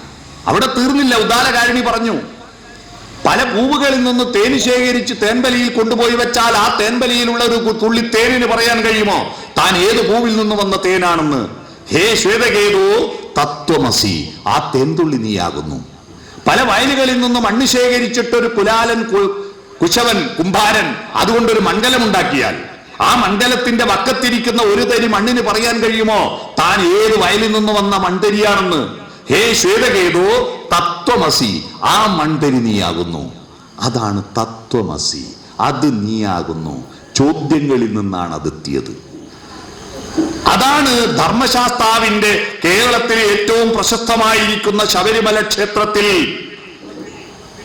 ദർശനം എന്താണ്? ഉച്ചിയിലിരുമൂടി കെട്ടുമായി വരുന്നു ഞാൻ, അച്ഛൻ കോവിലയ്യപ്പ രക്ഷയേകു, സത്യമാം 18 തൃപ്പടിയേറുമ്പോൾ ദർശനം നൽകണേ തമ്പൂരാനേ. എന്ത് ദർശന? യോഗപട്ടാസനസ്ഥനായിരിക്കുന്ന ധർമ്മശാസ്താവിന്റെ ആ കനക വിഗ്രഹം എന്റെ കണ്ണുകൊണ്ട് കാണാൻ കഴിയണേ എന്നാണോ പ്രാർത്ഥിച്ചത്? അല്ല. എന്താണ് പിന്നെ ദർശനം? അവിടെ ദർശനമുണ്ട്. ഹരിശ്രീതൻ മുത്തുകൾ വിരൽ പൂവിൽ വിടർത്തിയ ഗുരുവിന്റെ ശ്രീപദങ്ങൾ വണങ്ങി ശിരസിൽ ഇരുമുടിക്കെട്ടുകളും താങ്ങി 18 പടി കേറി ഭഗവാനെ തോഴുമ്പം ഭഗവാന്റെയും തലക്ക് മേലെ എഴുതി വെച്ചിട്ടുള്ള ദർശനമാണ് തത്വമസി. ആ ദർശനം തിരിച്ചു വരുമ്പോ കൊണ്ടുവരണം. മാലയിട്ട പിന്നെ നീയും സ്വാമി ഒന്നല്ലേ? മാലയിട്ട പിന്നെ സ്വാമിയാണ് അയ്യപ്പനാണ്, അല്ലേ? ഒന്ന് തന്നെ. മനുഷ്യൻ നമ്മുടെ ഭാരത ദർശനങ്ങളിൽ ദക്ഷിണേന്ത്യയുടെ ഏറ്റവും വലിയ സംഭാവന എന്താണെന്നറിയോ? ഉത്തരേന്ത്യയിലെ ദൈവങ്ങളെല്ലാം അവതാരങ്ങളോ സ്വർഗത്തിൽ നിന്ന് ഇറങ്ങി വരുന്നവരുമായിരുന്നു. എന്നാൽ തെക്കേ ഇന്ത്യയിലെ ദൈവങ്ങൾ ഒരുപാട് പേർ മനുഷ്യരായി ജനിച്ച് ദൈവമായിട്ട് ഉയർത്തപ്പെട്ടവരാണ്, അല്ലേ? പമ്പയാറിൻ പൊൻപുളിനത്തിൽ പനിമതി പോലൊരു പൈതൽ പന്തള മന്നൻ എടുത്തു വളർത്തി പർവ്വതമുകളിലിരുത്തി. അതല്ലേ അയ്യപ്പൻ, അല്ലേ? ഇനി പോട്ടെ, ഇനിയുണ്ട് ഊട്ടി മലയും കഴിഞ്ഞിട്ട് അട്ടപ്പാടി കുന്ന് നോക്കിയാൽ ഊട്ടി മലയും കഴിഞ്ഞിട്ട് അപ്പുറത്ത് കോയമ്പത്തൂരിലേക്ക് നോക്കുന്ന നോക്കിൽ ഒരു നടുക്കൊരു മലയുണ്ട്. ആ മലയുടെ പേര് മരുതുമല എന്നാണ്. ആ മരുതുമലയിൽ ഒരു കുമരൻ എന്ന് പറയുന്ന ഒരു പയ്യനുണ്ടായിരുന്നു, മുരുകൻ. ആ പയ്യനാണ് മരുതമലൈ വാണവനെ മുരുകയ്യ, പളനി അണ്ടവനായിട്ട് മെർജ് ചെയ്യപ്പെട്ടത്. എന്റെ നാട്ടിൽ ശ്രീകണ്ഠപുരത്തിനടുത്ത് എരിവേശി എന്ന് പറയുന്ന ഒരു സ്ഥലത്ത് അയ്യങ്കര നാടുവാഴി ഉണ്ടായിരുന്നു. നാടുവാഴിക്ക് മക്കളില്ല. നാടുവാഴിയുടെ ഭാര്യയുടെ പേര് പാർവതിക്കുട്ടിയമ്മ എന്നാണ്. പാർവതിക്കുട്ടിയമ്മയെ നാട്ടുകാർ പറഞ്ഞു പാടിക്കുറ്റിയമ്മ എന്ന് വിളിക്കും. പാടിക്കുറ്റിയമ്മ.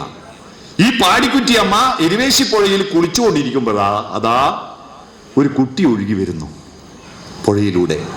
അതൊരു കല്ലിൽ, തിരുനെറ്റിക്കല്ലിൽ ഈ കുട്ടിയുടെ നെറ്റി കൊണ്ടുപോയിട്ട് ഒരു കല്ലിൽ കുത്തി. ആ കല്ല് ഇപ്പോൾ അറിയപ്പെടുന്ന തിരുനെറ്റിക്കല്ല് എന്നാ. ആ കല്ലിൽ കുത്തിയിട്ട് ഒരു കുട്ടിയെ കിട്ടി. ആ കുട്ടിയെ അവരെടുത്ത് വളർത്തി.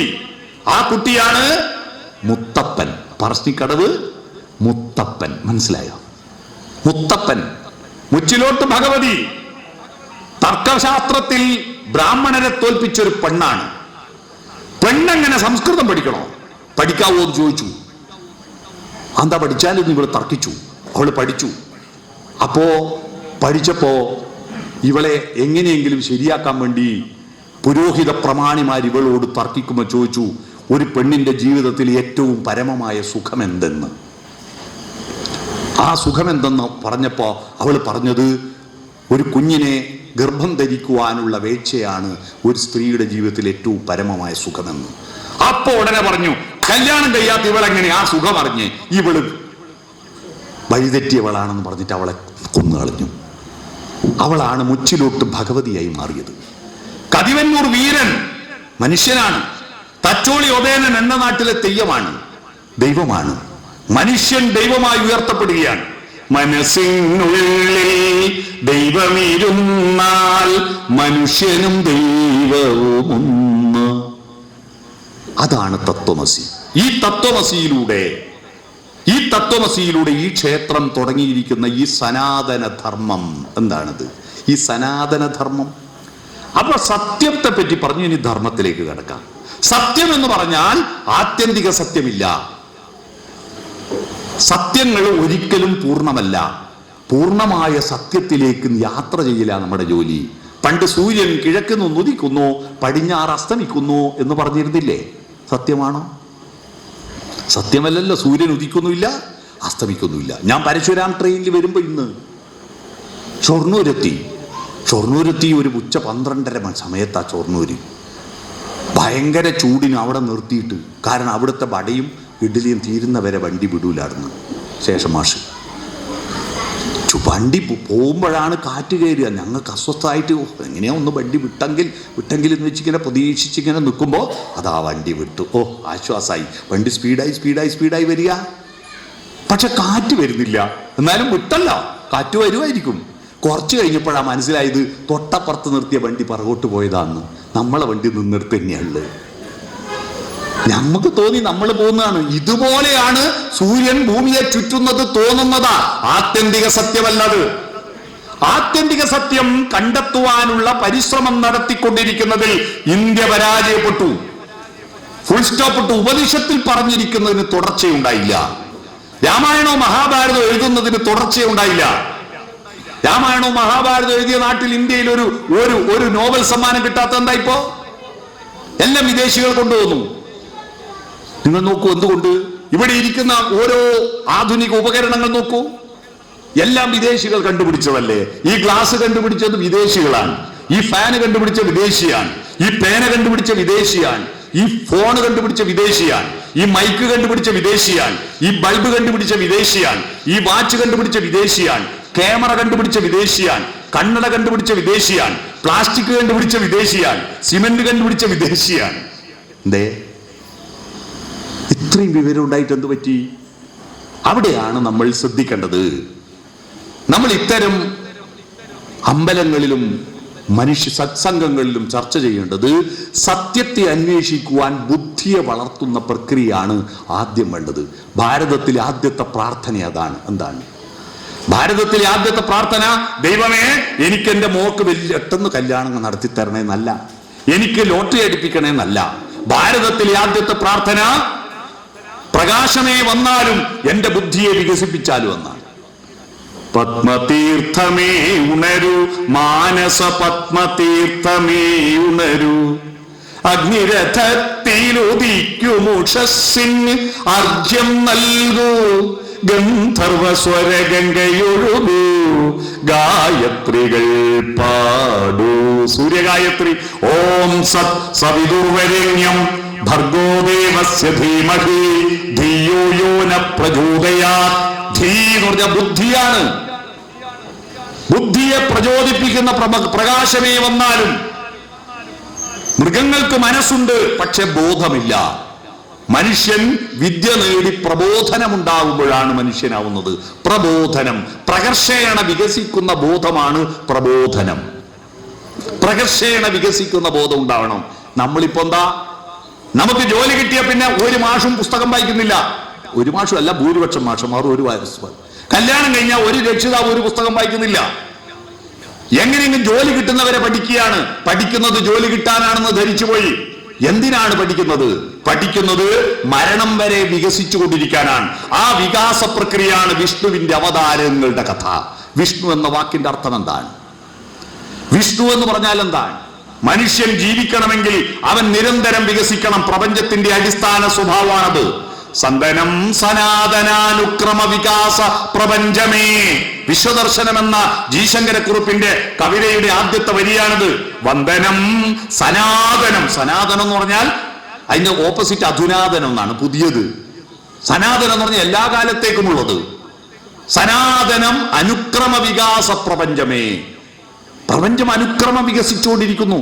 ഇതിനെയാണ് പണിഞ്ഞിട്ടും പണിഞ്ഞിട്ടും പണി തീരാത്തൊരു പ്രപഞ്ചമന്ദിരമേ, നിന്റെ നാലു കെട്ടിന്റെ തടപ്പുരമുറ്റത്ത് ഞാൻ എന്റെ കൂടൊന്നു കൂട്ടിക്കോട്ടെ.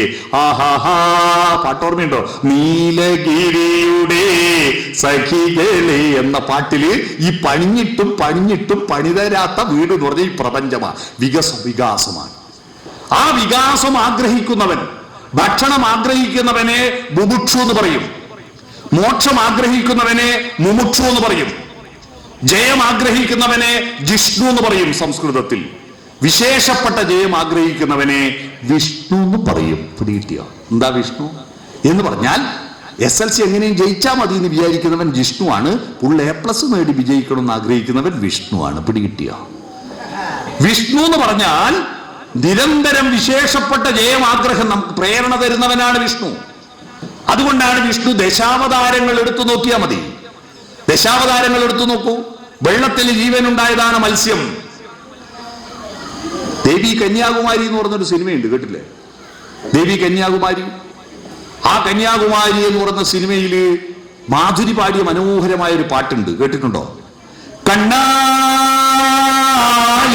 കണ്ണാ പാലാഴിത്തിരയിലൊഴുകും ആലിലെ കണ്ണാ, ഞാനൊരു കന്നിമുക്കുവ പെണ്ണ്, എന്റെ തോണിയിലെ പൊന്നു വേണോ പൊന്ന് എന്നുള്ള പാട്ടില് ആദ്യത്തെ അനുപല്ലവി നീ പണ്ടൊരു പൂത്തിനിങ്കിലമായി. കണ്ണൻ മത്സ്യാവതാരം, മനസ്സിലായോ? മീന് പിന്നെ കരയിലും വെള്ളത്തിലുമുള്ള ജീവിയായി. അതാണ് കൂർമ്മം, ആമ. പിന്നെ കാട്ടിലെ മൃഗമായി വരാഹം, പന്നി. പിന്നെ ഇങ്ങനെ സഞ്ചരിക്കുന്ന മൃഗം ഇങ്ങനെ സഞ്ചരിക്കാൻ തുടങ്ങി. അപ്പോഴാ പ്ലസ് ഉണ്ടായേ. ഇങ്ങനെ മാത്രം വരച്ച മൈനസാ. മേലോട്ട് ഉയരുമ്പോഴാണ് പ്ലസ് ആവാൻ. കുട്ടികളെ, പ്ലസ് ആവാൻ എന്താ സൂത്രം എന്നറിയോ? മണ്ണ് കുമ്പിട്ട് പണിയെടുക്കുന്ന മാത്രം ചെയ്തിരുന്ന, മേലോട്ടൊന്നും നോക്കാതിരുന്ന ഭാരതത്തിലെ മനുഷ്യരോട് വിവേകാനന്ദൻ പറഞ്ഞു പ്ലസ് ആവാൻ. കേട്ടിട്ടുണ്ടോ അത്? എന്താ അത്? ഉത്തിഷ്ഠത, മേലോട്ട് എഴുന്നേക്കാൻ. ഉത്തിഷ്ഠത ജാഗ്രത പ്രാപ്യവരാൻ നിബോധിത. ബോധമാർജിക്കുവാനുള്ള പ്രാപ്തി നേടൂ. അപ്പോഴാ ഇന്ത്യ വളർന്നത്. അതുവരെ ഇന്ത്യ ഇരുണ്ട യുഗത്തിലായിരുന്നു. പുതിയതിനെ പറ്റി ചിന്തിക്കാതെ മണ്ണ് കുമ്പിട്ടിട്ട് പണിയെടുക്കുക മാത്രം ചെയ്തു. അന്ന് അറിവുള്ളവരൊന്നും തന്നെ പണിയെടുത്തിരുന്നില്ല, പണിയെടുക്കുന്നവരൊന്നും തന്നെ അറിവും കിട്ടിയിരുന്നില്ല. അതാ ഇന്ത്യക്ക് പറ്റിയത്. അറിവുള്ളവര് ഒരു പണിയെടുക്കൂല, കൊട്ടാരക്കെട്ടിലിങ്ങനെ കുമ്പയും കൊലിക്ക് സുഖമായിട്ടിരുന്ന് കൊടുന്നു തിന്ന് മിട്ടാനം ജീവിക്കും. പണിയെടുക്കുന്നവരോ അവർക്ക് അക്ഷരം അറിയില്ല, അവർക്ക് ഇതൊന്നും അറിയില്ല. ഇതാ പറ്റിയത്. അവരോടാണ് വിവേകാനന്ദ പറഞ്ഞത്, എഴുന്നേൽക്കൂ, ജാഗരൂകരായിരിക്കൂ, ബോധമാർജിക്കുവാനുള്ള പ്രാപ്തി നേടൂ, മേലോട്ടുയരൂ. അവിടെയാണ് കുരങ്ങൻ മരത്തിന്റെ മേലേക്ക് കയറുന്ന മുഖം കണ്ടാൽ സിംഹം, ഉടല് കണ്ടാൽ മനുഷ്യൻ, അതാണ് നരസിംഹം ഉണ്ടാകുന്നു. അതിനുശേഷമാണ് മനുഷ്യൻ ഈ ഭൂമിയിൽ ഉണ്ടാകുന്നത്. എങ്ങനെയാണ്? പ്രകൃതിയെ ഉപയോഗപ്പെടുത്താൻ തുടങ്ങിയപ്പോഴാണ് മനുഷ്യനുണ്ടായത്. അതുവരെ പ്രകൃതിയെ ഉപഭോഗം മാത്രമായിരുന്നു, ഉപയോഗമില്ല. പ്രകൃതിയിൽ നിന്ന് കിട്ടിയത് തിന്നും, മണ്ണ് കളച്ച് തിന്നും, മൃഗങ്ങളെ കൊന്നു തിന്നും എന്നല്ലാതെ പ്രകൃതിയിൽ ഒരു മാറ്റവും വരുത്തിയിരുന്നില്ല മനുഷ്യൻ. ആദ്യം പ്രകൃതിയിൽ മാറ്റം വരുത്തിയ വസ്തുവാണ് മഴ കൊള്ളാതെ വെയിൽ കൊള്ളാതെ ഉപയോഗിക്കുന്ന ഒരു കൊട, ഓലക്കൊട. അതാണ് വാമനൻ. വാമനന്റെ കാലഘട്ടത്തിൽ എണ്ണം തുടങ്ങി, 3 അടി അളന്നു, മൂന്നാമത്തത് കുറച്ച് കടത്തി അളന്നു. അതാ പ്രശ്നം. മഹാബലിയെ പാതാളത്തിൽ അയച്ചു അല്ലേ? എണ്ണാൻ തുടങ്ങി. വാമനന്റെ കാലഘട്ടത്തിലേക്ക് എണ്ണാൻ തുടങ്ങി. അതിനു മുമ്പ് മഴവില്ലുണ്ടായിരുന്നു. ഈ ഭൂമിയിൽ മഴയും വെയിലുമുള്ള കാലത്തെല്ലാം മഴവില്ലുണ്ടായിരുന്നു. പക്ഷെ ഒരു മഴവില്ലിനെ നോക്കിയിട്ട് ഒരു കുറുക്കൻ ആകാശത്ത് നോക്കി ഓരിയിട്ടോ? എന്ത് രസാണെന്ന് പറഞ്ഞിട്ട് ഒരാന അതിന് സലാം കൊടുത്തോ മഴവില്ലിന്? ഇല്ല. നമ്മൾക്ക് ബോധമുണ്ടായതിനു ശേഷമാണ് 7 നിറമെന്നെണ്ണിയത്. Violet, indigo, blue, green, yellow, orange, red VIBGYOR കണ്ടെത്തിയത്. നമ്മൾ അതിന്റെ സൗന്ദര്യം ആസ്വദിച്ചപ്പോഴാണ് മാരിവില്ലു പന്തലിട്ട ദൂരചക്രവാളം മാടി മാടി വീളിക്കുന്നതറിഞ്ഞില്ലേ എന്ന് പാട്ടെഴുതിയത്. മലരളി തിരളും മധുചന്ദ്രികയിൽ മഴവിൽ കൊടിയുടെ മുനമുക്കി എഴുതാനുഴറി കൽപ്പന ദിവ്യമൊരഴകിനെ എന്നെ മറന്നു ഞാൻ. ചങ്ങമ്പുഴ കവിത എഴുതിയത്. എണ്ണാൻ തുടങ്ങി. പാലയിടം മരത്തിന്റെ ഞെട്ടിൽ 7 ഇലകളുണ്ടെന്ന് കണ്ടെത്തിയത് നമ്മൾ വന്നതിന് ശേഷമാണ്. 7 ഇലം പാലപുത്തു പൂമരങ്ങൾ കൂടെ നിവർത്തു എന്ന് പറഞ്ഞത്. നമ്മളാണ് പൂവുക്കൾക്ക് 5 ഇതളുകൾ ഉണ്ടെന്ന് കണ്ടെത്തിയത്. ആ പൂക്കൾ വികസിച്ച് മൃഗമായപ്പോഴാണ് നമ്മുടെ 2 കൊമ്പുകൾ, നമ്മുടെ 2 കൈകൾ 2 കൊമ്പുകളാണ്. അതിൽ 2 പൂക്കളാണ്. 5 ഇതൾ പൂക്കൾ, അതാ 5 വിരല്. ഇപ്പുറത്ത് 5 വിരല്. 5 ഇതൾ പൂക്കളാണ് നമ്മുടെ 5 വിരലുകൾ. 2 വിരലുകൾ 2 കൈയിലെ വിരലുകൾ ചേർന്നപ്പോഴാണ് 10 എന്ന സംഖ്യ ഉണ്ടായത്. 10 പൂജ്യം ഇടുന്ന 10ാമത്തെ സംഖ്യ. 10ന് ഇമ്പോർട്ടന്റ് വന്നത് എല്ലാ ഭാഷയിലും. 10നാ പ്രാധാന്യം അല്ലേ? 1 കഴിഞ്ഞാൽ 10ാമത്തേനാ പൂജ്യം ഇടുക. പിന്നെ ഒരു 10 കൂടി ആകുമ്പോ 10നാ പൂജ്യം. 30, 40. 10ന്റെ എണ്ണം കൂട്ടിവെക്ക്. 10 കൂട്ടി വെച്ചാൽ സമ്പത്ത്. 10 കൂട്ടി വെക്കാൻ ഒരു പെട്ടി ഉണ്ടായിരുന്നു പണ്ടത്തെ വീട്ടിൽ. ഇപ്പൊ ഉണ്ടോ? 10,000. എല്ലാ ഭാഷയിലും 10. എന്തേ? എല്ലാ മനുഷ്യർക്കും 10 വിരല. എല്ലാരും എണ്ണം പഠിച്ച സ്വന്തം വിരലും എണ്ണീറ്റ. അതുകൊണ്ട് എല്ലാവർക്കും 10ന്റെ കണക്കാ എല്ലാ ഭാഷയിലും. ഈ പൂക്കളെ നോക്കിയിട്ടാണ് എണ്ണാൻ തുടങ്ങിയത് വാമനൻ കഴിഞ്ഞിട്ടാണ് ലോഹയുഗം ആരംഭിക്കുന്നത്. ഇരുമ്പയിര് മുക്കിയെടുത്തിട്ട് ഉരുക്കിയെടുത്തിട്ട് അതിന്റെ ഇരുമ്പിന്റെ ഒരു പത്തിയും മരത്തിന്റെ ഒരു തള്ളയും ചുമല് വെച്ചിട്ട് ഒരാൾ വന്നു. അയാൾ വന്ന് ഇവിടെ മരം മുറിക്കാൻ തുടങ്ങിയ മനുഷ്യന്മാർ താമസാക്കിയത്. അങ്ങനെയാ കേരളം പരശുരാമൻ ഉണ്ടാക്കിയെന്ന് പറയുന്നത്. ആ പാട്ടിൽ, കണ്ണാന്നുള്ള പാട്ടിൽ അടുത്ത വരി ഓർമ്മയുണ്ടോ? നീ പണ്ടൊരു മുനി കുമാരനായി അന്ന് നിന്റെ വെൺമഴു പറന്നു വീണ നീരാഴി. പരശുരാമന്റെ കാലഘട്ടം കഴിയുമ്പോഴേക്ക് ഇനി നമ്മുടെ തുടക്കത്തിലേക്ക് വരിക. സത്യത്തെ പറ്റിയാണ് നമ്മൾ ഇത്രയേരം പറഞ്ഞത്. സത്യം വിശ്വസിക്കാനുള്ളതല്ല, അന്വേഷിക്കാനുള്ളതാണ്. പക്ഷേ ധർമ്മത്തിലേക്ക് വരുമ്പോ അത് ശാസിക്കാനുള്ളതാണ്. അതിൽ ചോദ്യം ചെയ്യരുത്. കുറെ കാലമായല്ലോ അച്ഛനെ അച്ഛാന്ന് വിളിക്കുന്നു. ഇനി അച്ഛൻ എന്താ മോനെ അച്ഛാന്ന് വിളിച്ചാലെന്ന് പറയാൻ പറ്റുമോ? നോ. അത് സനാതന ധർമ്മമാണ്. അച്ഛനെ അച്ഛാന്ന് വിളിക്കണം, മോനെ എന്ന് വിളിക്കണം, അമ്മയെ അമ്മയെന്ന് വിളിക്കണം.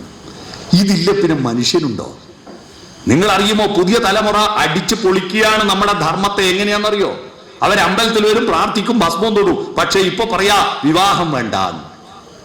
അറിയോ? പുതിയ തലമുറ പറയുന്നത് വിവാഹം എന്ന പരിപാടി വേണ്ട. എന്താ കാരണം? എന്തിനീ ആരാന്റെ വീട്ടിൽ പോയിട്ട് അവിടെ പോയിട്ട് അടുക്കള പണിയെടുക്കാനാ? ഈ പരിപാടി വേണ്ട. പെൺകുട്ടികളെ പറയുന്നത്, ആൺകുട്ടിക്ക് വേണം. പെൺകുട്ടികൾ പറയാ വിവാഹം വേണ്ട. അതിന് കാരണമായത് സിനിമാ പാട്ടാ. നമ്പൂതിരിമാര് കല്യാണത്തിന് ചൊല്ലുന്ന ഒരു മന്ത്രമുണ്ട്, മംഗല്യം തന്തുനാനേന. തന്തു പറഞ്ഞ താലി കെട്ടിയിട്ടുള്ള കല്യാണ ചടങ്ങിന് കൊല്ലുന്ന മന്ത്രമാണ് മംഗല്യം തന്തുനാനേന. ഈ തന്തു താലിയാ. പക്ഷെ ഈ തന്തു കെട്ടിയ പിന്നെ കാര്യം പോക്കാ. മാംഗല്യം തന്തുനാനേന, പിന്നെ ജീവിതം തുന്തനാനേന, തൊലഞ്ഞു പോവും. അതുകൊണ്ട് കല്യാണ പരിപാടി വേണ്ട. പിന്നെന്താ പുതിയ പിള്ളേർ പറയുന്നത്? ഇവന്റെ ശരീരത്തിന്റെ കാമവികാരം പ്രകടിപ്പിക്കാൻ എന്താ മാർഗം? ഇപ്പൊ കാമവികാരം ഉണർന്നിട്ട പ്രശ്നം മുഴുവൻ. നിങ്ങൾ അറിയോ? ഈ ഗുരു ലഘുവും മാറിപ്പോകുന്നുണ്ട്, അറിയോ? ശരീരവും മനസ്സും എന്ന് പറയുന്നത് ആമയും മുയലും പന്തയം വെച്ച പോലെയാ. ആമ ശരീരമാ, മനസ്സ് മുയലാ. മുയൽ കുതിച്ചോടിയിട്ട് തിരിഞ്ഞു നോക്കുമ്പോൾ ആമ വളരെ പിറകിലായതുകൊണ്ട് ഒന്ന് കിടന്ന് വിശ്രമിച്ചു, ഉറങ്ങിപ്പോയി. ഉറക്ക തെളിയുമ്പോഴേക്ക് ആമ പോയി സമ്മാനവും വാങ്ങി വന്നു. ഈ കഥ കേൾക്കാത്ത ലോകത്തൊരു കുട്ടിയില്ല. എന്നിട്ട് അധ്യാപകർ പറഞ്ഞു തന്നു, പരിശ്രമശാലികൾ വിജയിക്കും, അലസന്മാർ പരാജയപ്പെടും. കഥ തീർന്നു. നമുക്കവിടെ തീർക്കാൻ പറ്റില്ല. ഈ ശരീരമാകുന്ന ആമ, മനസ്സാകുന്ന മുയല്. ശരീരം ആമയെപ്പോലെ മെല്ലിയല്ലേ വളരൂ. ഒരു പശു പ്രസവിച്ച പശുക്കുട്ടി അരമണിക്കൂർ കൊണ്ട് എണീറ്റോടൂലേ? നിങ്ങൾ ആരെങ്കിലും പെറ്റിട്ട് അരമണിക്കൂർ കൊണ്ട് ഓടിയാ? 6 മാസം കഴിഞ്ഞില്ലേ ദോശ മറിച്ചിടാൻ? കമിഴ്ന്ന് കിടക്കാൻ 6 മാസമാവില്ലേ? LKG അംഗനവാടി പോകുമ്പോൾ 3 വയസ്സാവില്ലേ? 3-ാമത്തെ വയസ്സിൽ ആ പശുക്കുട്ടീനെ ചെന്ന് നോക്കിയാട്ടെ. പ്രസവിച്ചിട്ട് മുലയൂട്ടുന്ന അമ്മയാ, മുലയൂട്ടുന്ന അമ്മ. അതിന് ആരും സ്കൂളിൽ കൊണ്ടാക്കണ്ട. അത് സ്വയം പുല്ല് തിന്നുന്നു, പ്രസവിക്കുന്നു, ജീവിക്കുന്നു. മൃഗങ്ങളുടെ ശരീരം സ്പീഡാ. നമ്മുടെ ശരീരം ആമയെപ്പോലെ മെല്ലെ വളരൂ. പല കുറി വീഴുമ്പോൾ നടക്കാൻ പഠിക്കും, പലവട്ടം കരയുമ്പോൾ ചിരിക്കാൻ പഠിച്ചു. നമ്മൾ മെല്ലെ വളരൂ. എന്നാ മനസ്സോ മുയലിനെ പോലെ കുതിച്ചുപോയി. ഈ കുട്ടികളെ ബുദ്ധി കേട്ടു നിങ്ങൾ. ഈ രക്ഷിതാക്കൾ ഇപ്പൊ കുട്ടികളെ ഭയങ്കര ശാസിക്കുന്നു. എന്ത് അധികാരം നിങ്ങൾക്ക് കുട്ടികളെ ശാസിക്കാനുള്ളത്? കാരണം ഫുൾ A+ വാങ്ങി, അന്ന് ഫുൾ A+ മാർക്ക് വാങ്ങി ആരെങ്കിലും ഉണ്ട്? ഏതൊന്നും രക്ഷിതാവുണ്ട് ഇടാ? അന്നത്തെ കാലത്ത് അന്ന് ഡിസ്റ്റിങ്ഷൻ കിട്ടിയ 80% മാർക്ക് കിട്ടിയ അന്ന് സ്കൂളെ രാജാവാ. 80%. കുട്ടികളോട് ചോദിച്ചോക്കട്ടെ, ഇപ്പോ 80% എന്ന് പറഞ്ഞാൽ ഒരു വിഷയത്തെ പോലും A+ ഇല്ലാതെ വെറും A. അന്ന് 60% മാർക്ക് കിട്ടിയ എനിക്ക് ഫസ്റ്റ് ക്ലാസ് ഉണ്ടെന്ന് പറഞ്ഞു. എത്രയാ ഇന്ന് ഫസ്റ്റ് ക്ലാസ്? 60%. A+ ഇല്ല, A ഇല്ല, B+ ഇല്ല, വെറും B. മനസ്സിലായോ? നല്ല ബുദ്ധിയ കുട്ടികൾക്ക്. മനസ്സ് എന്തെല്ലാം അവർ പാടുന്നു. അവരുടെ പ്രസംഗങ്ങൾ കേട്ടിട്ടുണ്ടോ? മനസ്സ് മുയലിനെ പോലെ കുതിച്ചോടും. പക്ഷേ ഒരു നിശ്ചിത പ്രായത്തുമ്പോണ്ടല്ലോ, നമ്മളെ ശിവനെ പറ്റിച്ച ഒരാൾ കുട്ടികളുടെ ഇടയിൽ കയറും. ശിവനെ പറ്റിച്ച ഒരാളുണ്ടല്ലോ, അല്ലേ? മല്ലികാബാണൻ തന്റെ വില്ലെടുക്കും, മന്ദാരമലർ കൊണ്ടു ശരം തൊടുക്കും. ചെമ്പകപ്പൂ മൊട്ടിനുള്ളിൽ വസന്തം വരും. എപ്പോഴാ? പണ്ട് വസന്തം വരുന്ന പ്രായം ഏതാണെന്നറിയോ? പണ്ട് വസന്തം വന്നിരുന്ന പ്രായം 200 പൗർണമി ചന്ദ്രികകൾ, 200 പൊന്നരയന്നങ്ങൾ, കുളിരുമായി നിന്റെ കൗമാരത്തിന്റെ കിളിവാതിൽക്ക് ഇരുകീരെ തുറന്നു നോക്കി. 200 പൂർണ്ണയന്ത്രന്മാരെ കാണുമ്പോഴാണ് പണ്ട് കൗമാരം വിടരുക. അതെപ്പോഴാ? 1000 പൂർണ്ണയന്ത്രന്മാരെ കാണുമ്പോൾ 84 വയസ്സ്. 200 പൂർണ്ണയന്ത്രന്മാരെ കാണുമ്പോൾ 16 വയസ്സ് കംപ്ലീറ്റ്, 17 ആവുമ്പോൾ കൗമാരം. അപ്പോഴാണ് അല്പം പ്രേമം. 10ാം ക്ലാസ് പഠിക്കുമ്പോൾ നമുക്ക് പ്രേമം ഉണ്ടെങ്കിലും പറയാൻ ധൈര്യം ഉണ്ടാവില്ല. ആരാദ്യം പറയും എന്ന് പറഞ്ഞാൽ അങ്ങോട്ടും മിണ്ടിയില്ല ഇങ്ങോട്ടും മിണ്ടിയില്ല. അവസാനം സെൻഡ് ഓഫ് ആയ ദിവസം ഓട്ടോഗ്രാഫിൽ കര കടലിനെ മറന്നാലും കടൽ കരിയെ മറന്നാലും ഞാൻ നിന്നെ മറക്കൂല എന്നുള്ള എഴുതിയിട്ട് പോകുന്നു. പിന്നെ വാട്സപ്പ് ഫേസ്ബുക്കും ഇല്ലാത്തതുകൊണ്ട് പിന്നെ ഒരു പിടിയുമില്ല. ഇപ്പോൾ വാട്സപ്പ് ഫേസ്ബുക്ക് വന്നപ്പോൾ എല്ലാവരെയും അന്വേഷിച്ച് പുറപ്പെട്ടിട്ടുണ്ട്. പൂർവ്വ വിദ്യാർത്ഥി സംഗമങ്ങൾ വ്യാപകമായി നടക്കുക, അല്ലേ? അതാണ്. എന്നാൽ ഇപ്പോഴോ? ഇപ്പൊ 16 കാക്കണ്ട, 12 UP സ്കൂളെ കുട്ടികൾ പ്രണയം പ്രപ്പോസ് ചെയ്യുക. അതിന് ഉത്തരവാദി കുട്ടികളല്ല. അന്ന് കഴിച്ച ഭക്ഷണവും ഇന്ന് കഴിച്ച ഭക്ഷണവും ഹോർമോൺ ഡബിൾ അല്ലേ? അന്ന് ഇത്ര എണ്ണ ഉപയോഗിച്ചിരുന്ന, അന്ന് എത്ര വെളിച്ചെണ്ണ ഉപയോഗിച്ചിരുന്ന ഭക്ഷണത്തിൽ, അന്ന് ഇത്ര തേങ്ങ അരച്ചിരുന്ന, അന്ന് ഇത്ര മീന് കൂട്ടിയിരുന്ന, അന്ന് ഇത്ര ഇറച്ചി തിന്നിരുന്ന? ഇല്ലല്ലോ. അന്ന് ഉച്ചക്കെന്താ കറി? ചക്കക്കുരും വെള്ളരിക്കും ഓലൻ. രാത്രിയോ വെള്ളരിക്കും ചക്കക്കുരു ഓലൻ. ഇതിനെ കൊണ്ട് എന്ത് ഹോർമോണാ? ഇപ്പോഴോ, ഇപ്പൊ നമുക്കല്ല ഒരുപാട് പേരുണ്ടെങ്കിലും മരിച്ച ഒരു പേരേ ഉള്ളൂ, ശവം. എന്നാ കോഴിക്ക് മരിക്കുന്നവരെ ഒരു പേരേ ഉള്ളൂ, മരിച്ചു കഴിഞ്ഞാൽ 28 പേരാ. Chicken kebab, chicken kadai, pepper chicken, ginger chicken, chicken 65, ഇത് മുഴുവൻ തിന്നല്ലേ കുട്ടികൾ. പച്ചക്കറി കൂട്ടാതെയാണ് ഇറച്ചി തിന്നുന്നത്. തായ്പന്മാർ ഇറച്ചി തിന്നുമ്പോൾ ഒരു കഷ്ണം ഇറച്ചിൻ്റെ ഒന്നിച്ച് 2 കഷ്ണം പച്ചക്കറി തിന്നും. നമ്മളെ കുട്ടികൾ സാമ്പാർ വിളമ്പിയാൽ ഈ പ്രശ്നക്കാരുടെ അടുത്ത് പോയാൽ സാന്നിധ്യ ക്ഷേത്രാണി ബെമ്പാണി ത്രേണി ലഗ്നേന ചിന്തയിൽ പറഞ്ഞിട്ട് കവിടി നേരത്തൊന്നും ഇല്ലാണ്ടില്ലേ. അതുപോലെ കാരറ്റ് അങ്ങോട്ട്, മുരിങ്ങക്കായി അങ്ങോട്ട്, വെണ്ടയ്ക്ക് അങ്ങോട്ട് എല്ലാം നീക്കി വെച്ചിട്ട് ചാറ് മാത്രം കൂട്ടി തിന്നും. എന്നിട്ട് പീസ് ഉണ്ടോന്ന് ചോദിക്കും, ഇറച്ചി മാത്രം. അതുകൊണ്ട് നമ്മുടെ കുട്ടികളുടെ ശരീരം ആമ മനസ്സിനെ ഓവർടേക്ക് ചെയ്യുക.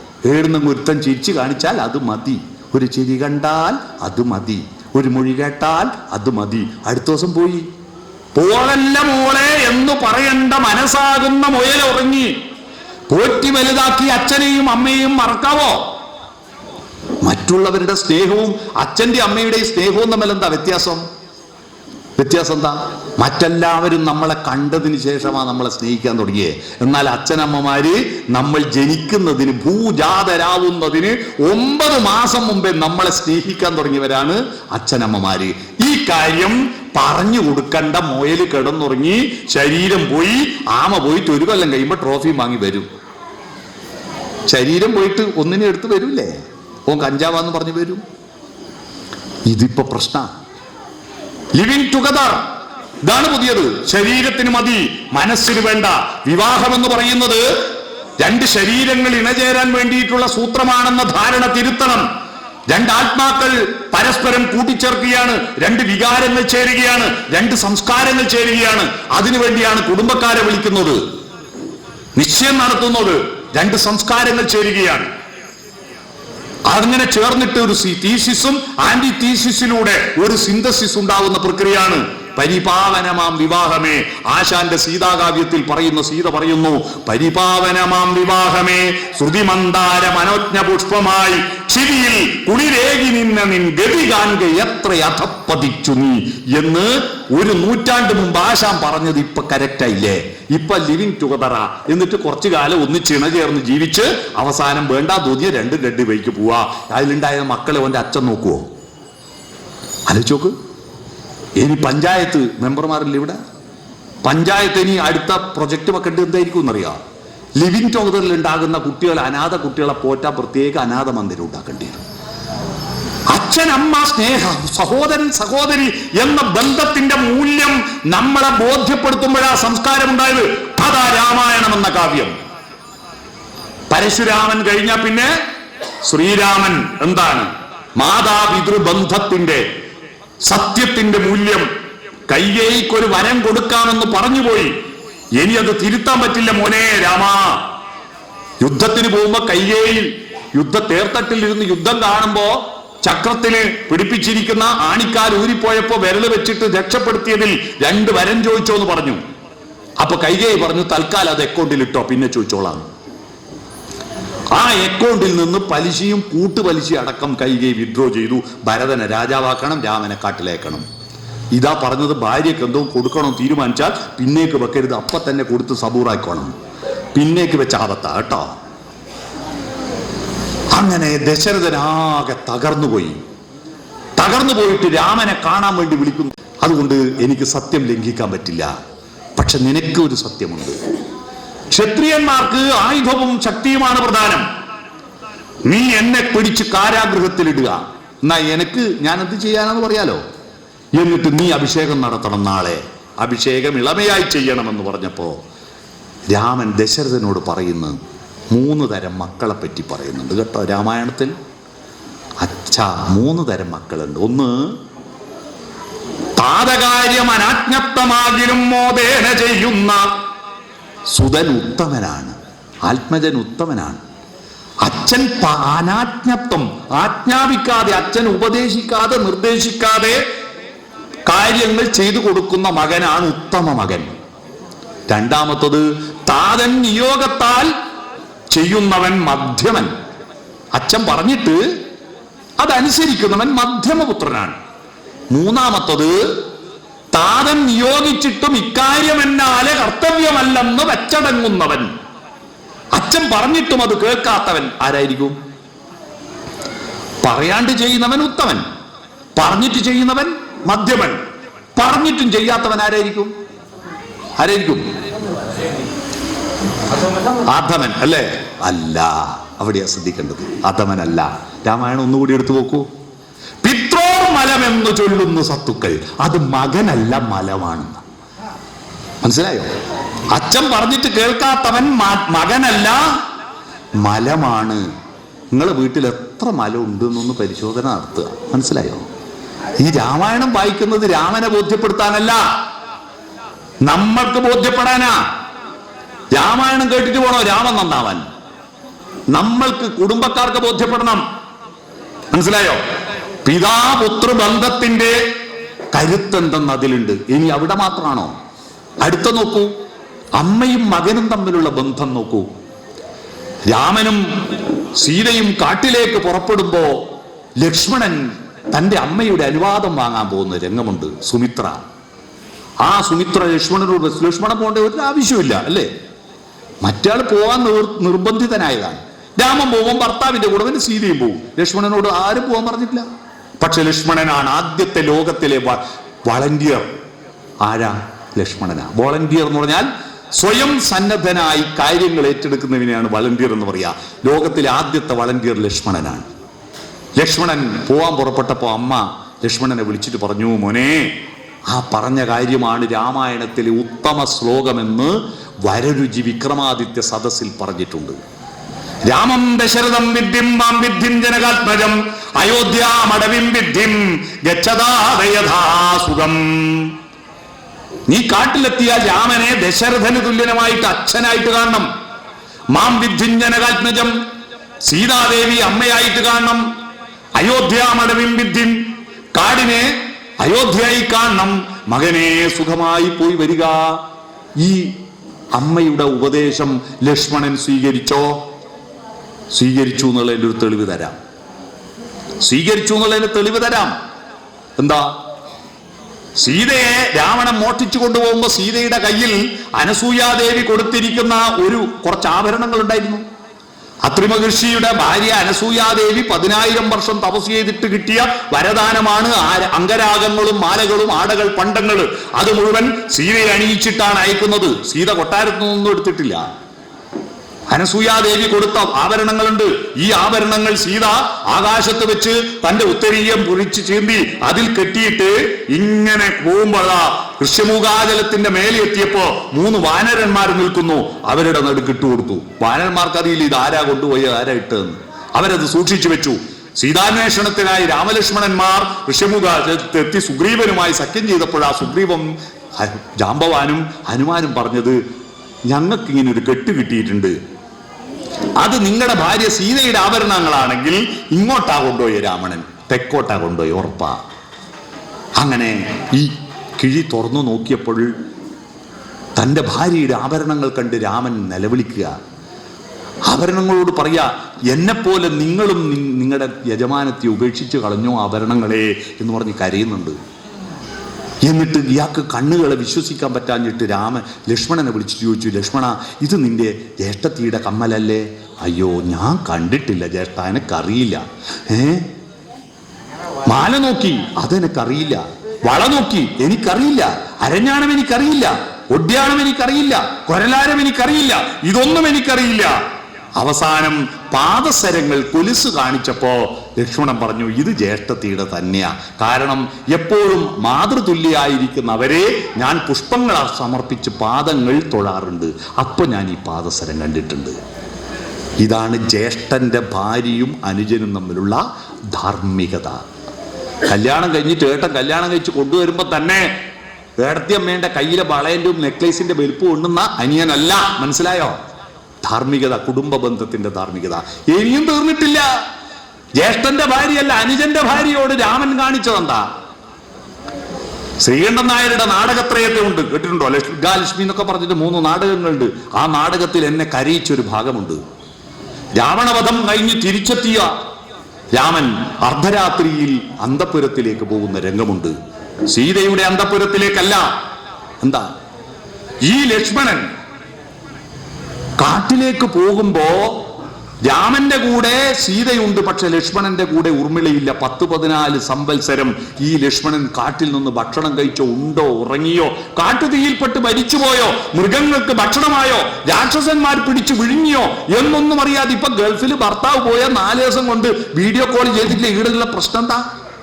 ഭാര്യക്ക് ഇതൊന്നും ഇല്ലാതെ 14 കൊല്ലം ഒരു വിവരമില്ലാതെ ഭർത്താവിനെയും സ്മരിച്ചുകൊണ്ട്, ഭർത്താവിന്റെ മാതാവിനെയും ശുശ്രൂഷിച്ചുകൊണ്ട് കൊട്ടാരത്തിൽ ഇരുന്ന ഒരു പെണ്ണുണ്ട്. അവളുടെ പേരാണ് ഊർമിള. അവളുടെ ത്യാഗത്തിന്റെ വിലയറിഞ്ഞ രാമൻ ഊർമിളയുടെ അടുത്ത് പോയിട്ട് ഊർമിള ഉറങ്ങുമ്പോ അവളുടെ പാദങ്ങൾ സ്പർശിച്ചിട്ട്, പ്രിയപ്പെട്ട അനുജത്തി, നിന്റെ ജീവിതത്തിന്റെ മഹാത്യാഗമാണ് എന്റെ ജീവിതത്തിന്റെ വിജയമെന്ന് കരയുന്ന രാമനെ നിങ്ങൾ വായിച്ചോ? അനുജന്റെ ഭാര്യയെ ബഹുമാനിക്കുന്ന രാമൻ. കുടുംബ ബന്ധങ്ങളുടെ ആർദ്രതയാണ് രാമായണം നമ്മളെ പഠിപ്പിക്കുന്നത്. ഉപനിഷത്തുകളിലും വേദങ്ങളിലുമുള്ള ദർശനങ്ങൾ മനുഷ്യന് ജീവിതത്തിൽ പ്രയോഗവൽക്കരിക്കാനാണ് രാമായണവും മഹാഭാരതവും എഴുതിയത്. അല്ലാതെ വെറുതെ മന്ത്രം ചൊല്ലാനല്ല. പഠിക്കാനുണ്ട്. അത്തരത്തിൽ ധാർമ്മികതയുടെ ഉത്ഭവമാണ് രാമന്റെ കഥ. ധർമ്മഭ്രംശം. രാമൻ നേരിടുന്ന പല പ്രശ്നങ്ങളുണ്ട് ജീവിതത്തിൽ, പല പ്രതിസന്ധികളുണ്ടാവും നമുക്ക് കുടുംബത്തിൽ. അതാണ് സീതയെ ഉപേക്ഷിക്കേണ്ടി വന്നത്, ശംഭൂകനെ കൊല്ലേണ്ടി വന്നത്. ഇതൊക്കെ നമ്മൾ മനസ്സിലാക്കാൻ വേണ്ടിയിട്ടാണ് പുരാണ കഥകൾ. അതാണ് രാമന്റെ കാലഘട്ടത്തിൽ ധർമ്മം. ഈ ധർമ്മം ഒരിക്കലും മാറ്റാൻ പാടില്ലാത്ത, അതാണ് ധർമ്മം ശാസിക്കാൻ ഒരാൾ, അതാണ് ധർമ്മശാസ്താവ്. മനസ്സിലായോ? എന്ന് പറഞ്ഞാൽ ദൈവങ്ങളുടെ കൂട്ടത്തിൽ കുടുംബ മര്യാദയുടെ നിയമസംഹിതകളുടെ മന്ത്രിയാണ് ധർമ്മശാസ്താവ്. അതാ ഈ ക്ഷേത്രം. ധർമ്മം ചര, സത്യം വദ, ധർമ്മം ചര. സത്യം ചോദിക്കണം, പറയണം. സത്യം വദ, ധർമ്മം ചര. ധർമ്മം അനുഷ്ഠിക്കണം. അതാ ധർമ്മശാസ്താവ്. മൂന്നാമത്തത് സൗന്ദര്യബോധം. അതാണ് പുരാണങ്ങളിലെ സൗന്ദര്യങ്ങൾ. സംഗീതം. അവിടെയാണ് പിന്നെ അധ്വാനം വേണേ. അതാണ് ബലരാമൻ. ബലരാമൻ ആരാ? ബലരാമൻ കാളിന്തി നദിയിൽ അണകെട്ടിയിട്ട് അമ്പാടിയിലേക്ക് വെള്ളം തുറന്നു വെച്ച് കലപ്പ കൊണ്ട് ചാല് കീറി കനാല് കീറിയവനാ. ആദ്യത്തെ ഇറിഗേഷൻ വകുപ്പ് മന്ത്രിയാണ് ബലരാമൻ. ഹലായുധനാണ്, കലപ്പയാണ്. എന്ന് പറഞ്ഞാൽ കൃഷി ചെയ്ത് ജീവിക്കണം. കാട്ടാളത്വത്തിൽ നിന്ന് മാനവികതയിലേക്ക് എപ്പോഴാ വന്നത്? കാട്ടാളൻ എന്ന് പറഞ്ഞാൽ, കാട് എന്ന് പറഞ്ഞാൽ തനിയെ മുളച്ചത്, നാട് എന്ന് പറഞ്ഞാൽ നട്ടുമുളപ്പിച്ചത്. അപ്പൊ നാട്ടാളൻ എന്ന് പറഞ്ഞാൽ നടുന്നവൻ, കാട്ടാളൻ എന്ന് പറഞ്ഞാൽ ഒന്നും നടാത്തവൻ. നിങ്ങൾ ഇത് ഏത് ലിസ്റ്റിൽ വരുമെന്ന് സ്വയം ഒന്ന് പരിശോധിച്ചാ. നടുന്നവൻ നാട്ടാളൻ, ഒന്നും നടാത്തവൻ കാട്ടാളൻ. മനസ്സിലായോ? അധ്വാനിക്കണമെന്നാ ബലരാമന്റെ കഥ നമ്മളോട് പറയുന്നത്. പണിയെടുക്കണം, കൃഷി ചെയ്യണം, പ്രകൃതിയെ, പരിസ്ഥിതിയെ സുന്ദരമായി മനസ്സിലാക്കണമെന്നും സൗന്ദര്യബോധം വേണമെന്നും കൃഷ്ണന്റെ കാലഘട്ടത്തിലേക്ക് വരുമ്പോൾ ആർദ്രതയുടെ ഉത്ഭവം. ഈ ആർദ്രതയില്ലാത്തതാണ് നമ്മുടെ കുട്ടികളുടെ എല്ലാം പ്രശ്നം. അവരെ കുറ്റം പറയണ്ട. ഒരു കവിത ചൊല്ലുന്ന, ഒരു കൃഷ്ണഗാഥ വായിച്ചു കൊടുക്കുന്ന, ഒരു കഥ പറഞ്ഞു കൊടുക്കുന്ന വീടുകളില്ല നമുക്കിപ്പോ. ബിരിയാണി വിളമ്പുന്ന, അല്ലേ, വസ്ത്രം പുതിയത് വാങ്ങിക്കൊടുക്കുന്ന, ഒരുപാട് പുതിയ കാറുകൾ വാങ്ങുന്ന, പുതിയ കട്ടിലുകൾ വാങ്ങുന്ന, പുതിയ ഫർണിച്ചറുകൾ വാങ്ങുന്ന വീടുണ്ട് നമുക്ക്. എന്നല്ലാതെ പുതിയ പുസ്തകങ്ങൾ വാങ്ങുന്ന വീടില്ല. ആർദ്രദേവന്റെ കുട്ടികൾക്ക്. ശ്രീകൃഷ്ണന്റെ കാലഘട്ടത്തില് ആവുമ്പോഴേക്ക് മഴ പെയ്യുന്നത് ദേവേന്ദ്രന്റെ കരുത്തുകൊണ്ടാണെന്ന അതുവരെയുള്ള സങ്കല്പം. എന്നാൽ കുട്ടി പറഞ്ഞാൽ കുട്ടി പറയുന്നത് കേൾക്കാൻ തയ്യാറായ നന്ദഗോപരും അമ്പാടിയിലെ നിവാസികളും ഗോപന്മാരും കൃഷ്ണൻ പറഞ്ഞത് കേട്ടില്ലേ? എന്താ കൃഷ്ണൻ പറഞ്ഞത്? മഴ പെയ്യുന്നത് ദേവേന്ദ്രന്റെ ശക്തി കൊണ്ടായതുകൊണ്ട് ദേവേന്ദ്രനെ ആ ദുന്ദുബിനാദം നാദം നാദം. വൈശാലി സിനിമയിൽ അംഗരാജ്യത്ത് മഴ പെയ്യായിട്ട് ദേവേന്ദ്രനെയാണല്ലോ യാഗം നടത്തുന്നത്, ഋഷ്യസിംഹം വന്നിട്ട്. അപ്പൊ യാഗം നടത്തിയിട്ട് സന്തോഷപ്രധാനായ ഇന്ദ്രൻ മേഘങ്ങളെ പറഞ്ഞയച്ച് മഴ പെയ്യുമ്പോഴാണല്ലോ ദേവദുന്ദുഭീതൻ വർഷമംഗളഘോഷം ദുന്ദുബിനാദം നാദം നാദം. ഇന്ദ്രധനുസ്സേന്തി വരുന്ന വലാഹക സേനകളെ വന്നാലും ദേവദുന്ദുഭീതൻ. ദേവദുന്ദുഭി എന്ന് പറഞ്ഞാൽ ദേവന്മാര് പെരുമ്പറയടിക്കുന്ന അവലും ഇടി. കൃഷ്ണൻ പറഞ്ഞു ഇതൊന്നുമല്ല. കേരളത്തിൽ മഴ പെയ്യുന്നത് സഹ്യപർവ്വതം ഉള്ളത് കൊണ്ടാണെന്ന് മാധവ് ഗാഡ്ഗിൽ പറഞ്ഞില്ലേ? അമ്പാടിയിൽ മഴ പെയ്യുന്നത് ഗോവർദ്ധനം ഉള്ളത് കൊണ്ടാണെന്ന് കൃഷ്ണൻ പറഞ്ഞില്ലേ? സത്യം അന്വേഷിച്ചു ശാസ്ത്രബോധത്തിലേക്ക് മാറുക.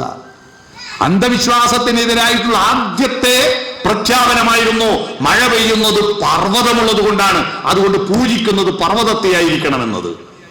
മനസ്സിലായോ? കൃഷ്ണൻ പറഞ്ഞതാ. അവിടെ മാത്രമല്ല, പുഴകൾ മാലിന്യം കലർത്താനുള്ളതല്ല. ചാലിയാറിൽ വിഷം കലർത്തുന്ന മാവൂർ ഗോളിയർ അയൻസിനെതിരായിട്ട് ഒരുപാട് കാലം സമരം ചെയ്തില്ലേ? ആ പണി തന്നെയാ കൃഷ്ണനും എടുത്തത്. കാളിന്തിയിൽ വിഷം കലർത്തുന്ന കാളിയനെതിരായിട്ട് സമരം ചെയ്തു അല്ലേ? പുഴയിൽ വിഷം കലർത്തരുത്, ഈ പ്രകൃതിയെ സ്നേഹിക്കണം.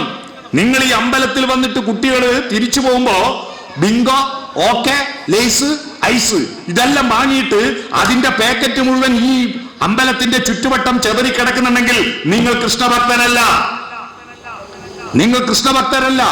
പ്രകൃതിയിൽ മാലിന്യം കലർത്തരുത് എന്ന് പറഞ്ഞില്ലേ? അത് പറഞ്ഞു മാത്രല്ല, നവരസങ്ങൾ കൊണ്ട് രാസലീലയാടിയില്ലേ?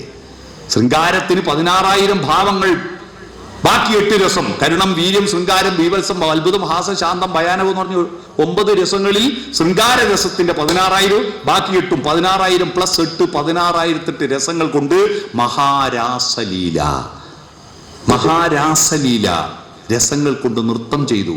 ചലനം, കാട്ടിലെ പാഴ്മുളം തണ്ടിൽ നിന്നും പാട്ടിന്റെ പാലാഴി തീർത്തില്ലേ?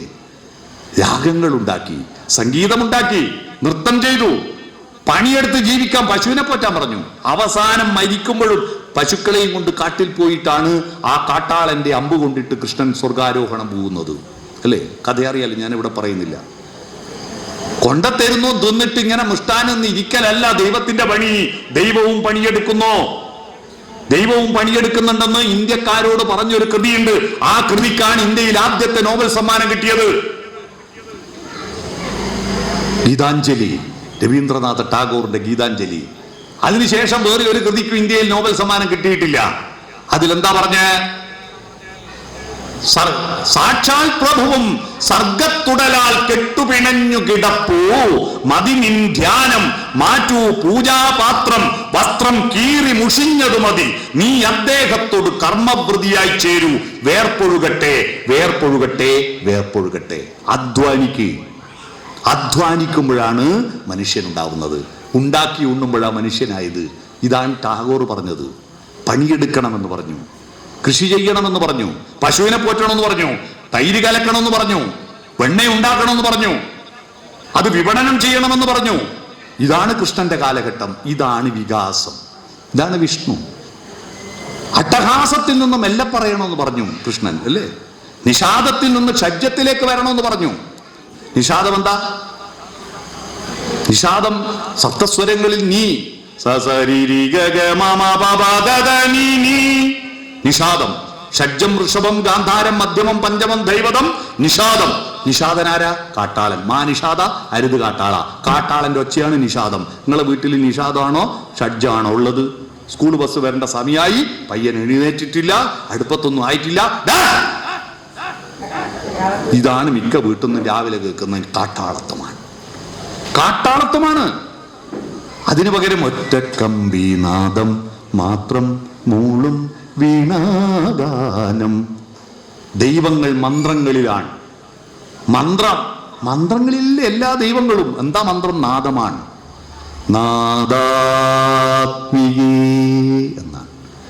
അല്ലാതെ കുടജാദ്രിയിൽ കുടികൊള്ളും മഹേശ്വരി ഗുണദായിനി എന്ന് പാടിയാൽ മഹേശ്വരി ഓടിക്കുന്നു കയറും.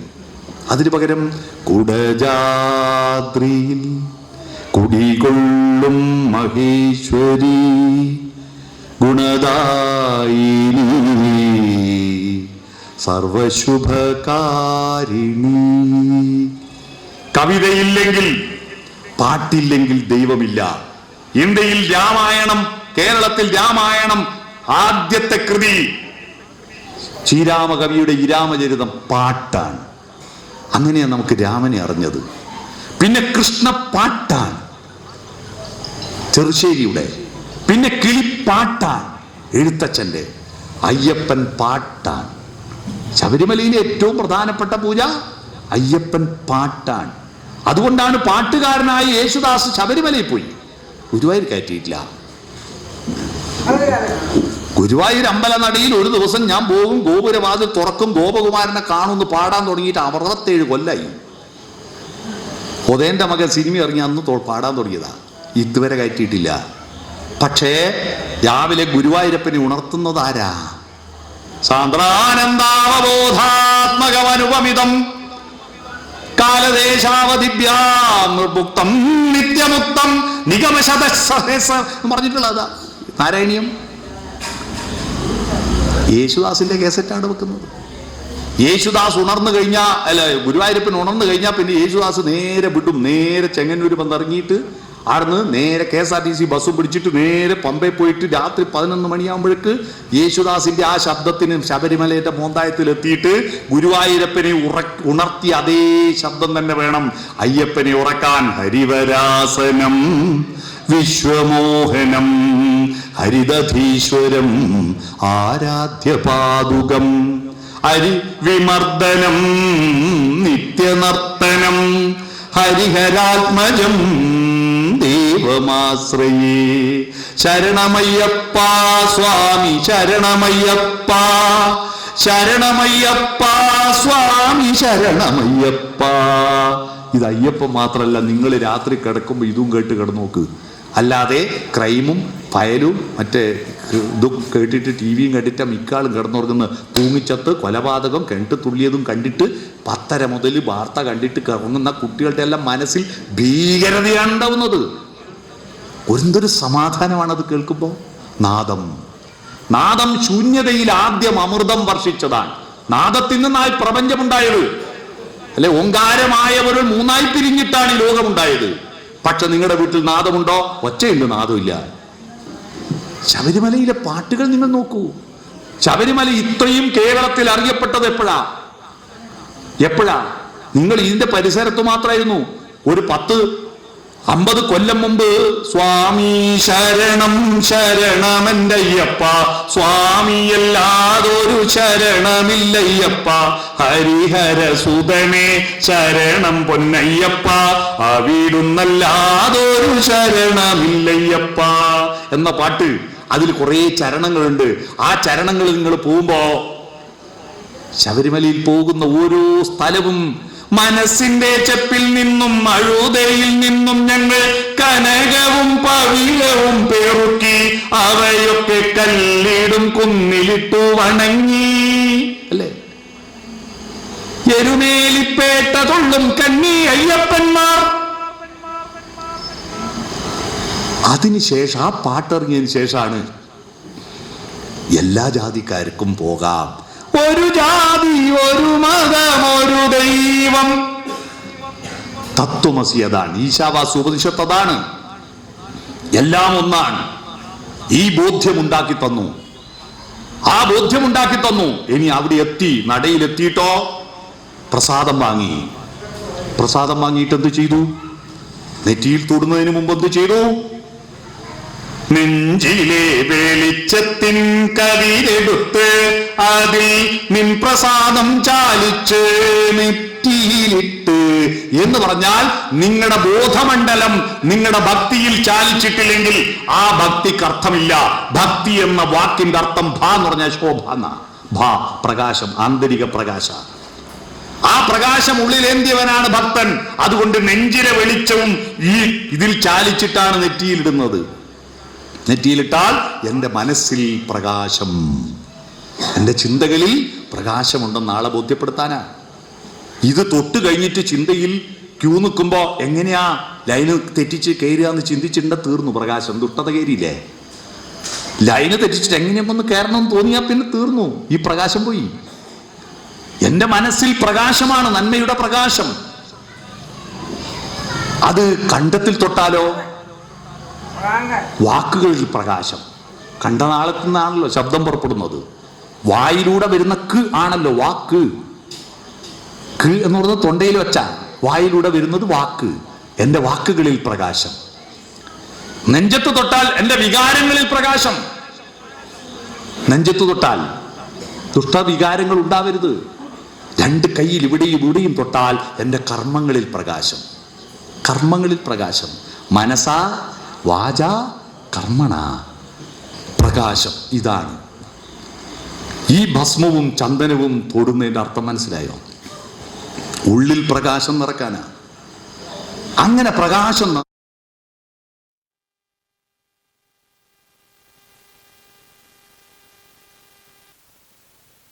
ഇവിടെ നടപ്പിലായത് എന്താ?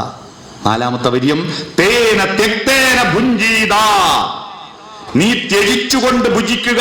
അതാണ് ശബരിമലക്ക് പോകുമ്പോ, ഭജന നടത്തുമ്പോ, ശബരിമലക്ക് പോകുമ്പോ, കെട്ടു നടക്കുമ്പോ നാട്ടുകാരെ വിളിച്ച് ഭക്ഷണം കൊടുക്കുന്നത്. അന്നദാന പ്രഭുവേ ശരണമയ്യപ്പ, നീ ത്യജിച്ചിട്ട് ഭുജിക്കുക, കൊടുത്തിട്ട് തിന്നുക.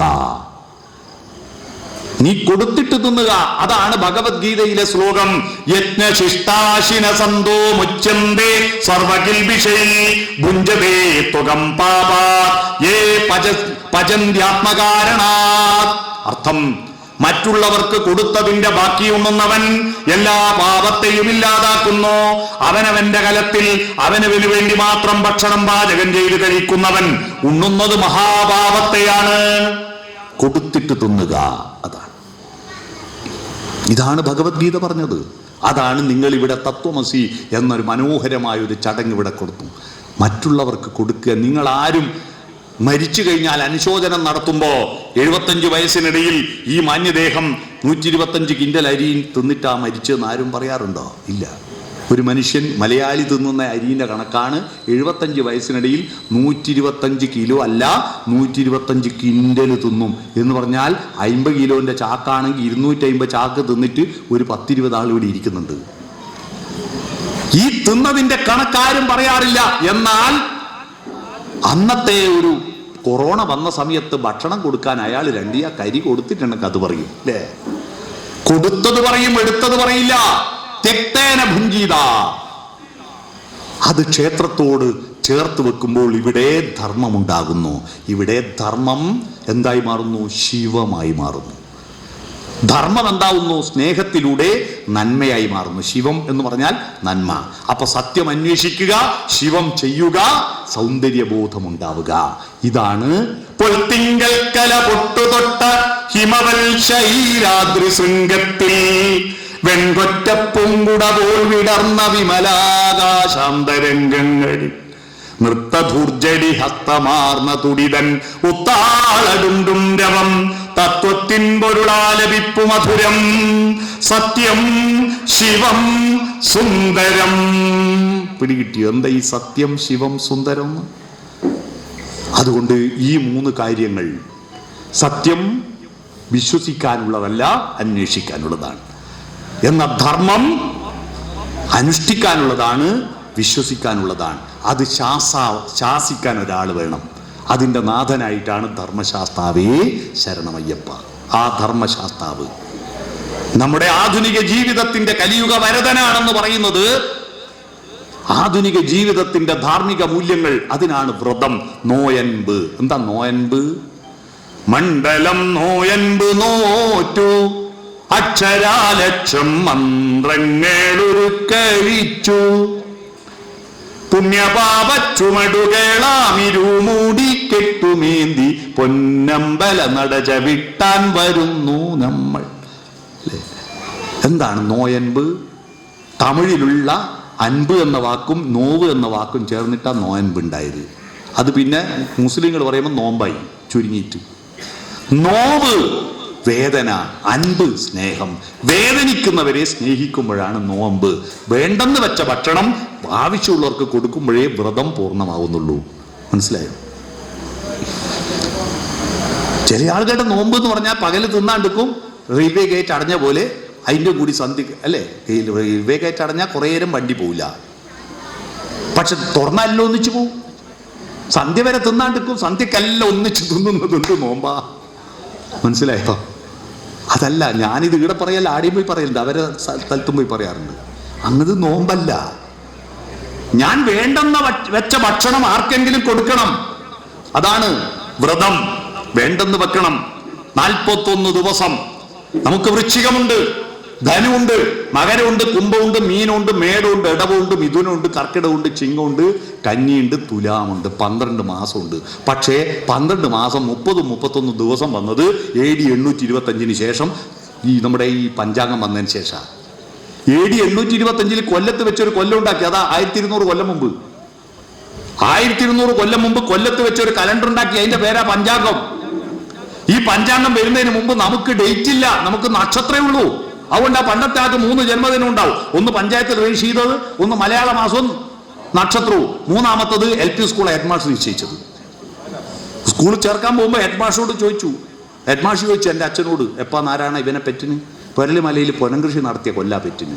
അതേത് കൊല്ലാടോ പൊനംകൃഷി നടത്തിയത്? അത് കണ്ണവൻ പാലത്തിൻ്റെ കണ്ണടഞ്ഞ് വെള്ളപ്പൊക്കം ഉണ്ടായ കൊല്ലാൻ.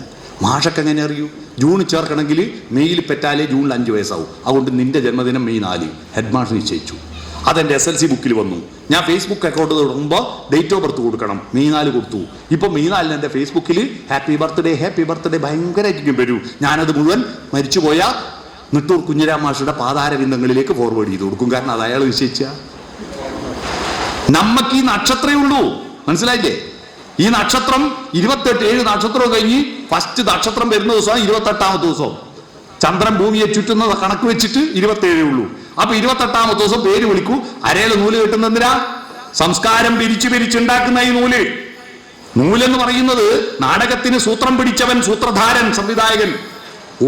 ഉപനയനം നടത്തുമ്പോൾ നൂല് കെട്ടില്ല. ആ നൂലില്ലെങ്കിൽ പട്ടത്തിന് വിലയില്ല. കുട്ടികൾ ഇങ്ങനെ ഉയർത്ത് പറക്കുക. അവരെ വിചാരം നമ്മൾ ഭയങ്കരനാന്ന. നിങ്ങളുടെ കയ്യിൽ ഈ നൂലില്ലെങ്കിൽ പട്ടം തലകുത്തി വീഴുന്ന അവരോട് പറയണം. നൂല് നിങ്ങളുടെ കയ്യില. ആ നൂല് ഒരു കഷ്ണമല്ല, പിരിച്ചു നീട്ടുന്നതാ. എന്റെ അച്ഛൻ പിരിച്ചതിന്റെ ബാക്കിയെ ഞാൻ പിരിച്ചത്, ഞാൻ പിരിച്ചതിന്റെ ബാക്കി എന്റെ മക്കൾ പിരിക്കണം. ആ നൂല് അരയിൽ ബന്ധിച്ചിട്ട് നിന്റെ ശരീരത്തിന്റെ മൃഗതൃഷ്ണകളെ, മൃഗചോദനകളെ, മനസ്സിന്റെ ഭാവനകൾ സംസ്കാരം കൊണ്ട് നിയന്ത്രിക്കുന്നതാണ് അരയിലെ നൂല് കെട്ട്. മനസ്സിലായോ? അന്ന് മുതൽ നിങ്ങൾ നിങ്ങളുടെ മക്കൾക്ക് ഭക്ഷണം കൊടുത്താൽ പോരാ, അവന്റെ മനസ്സിന് അവന്റെ ഹാർഡ്വെയർ വളർത്തിയാൽ പോരാ, അവന്റെ സോഫ്റ്റ്വെയർ വളർത്തണം.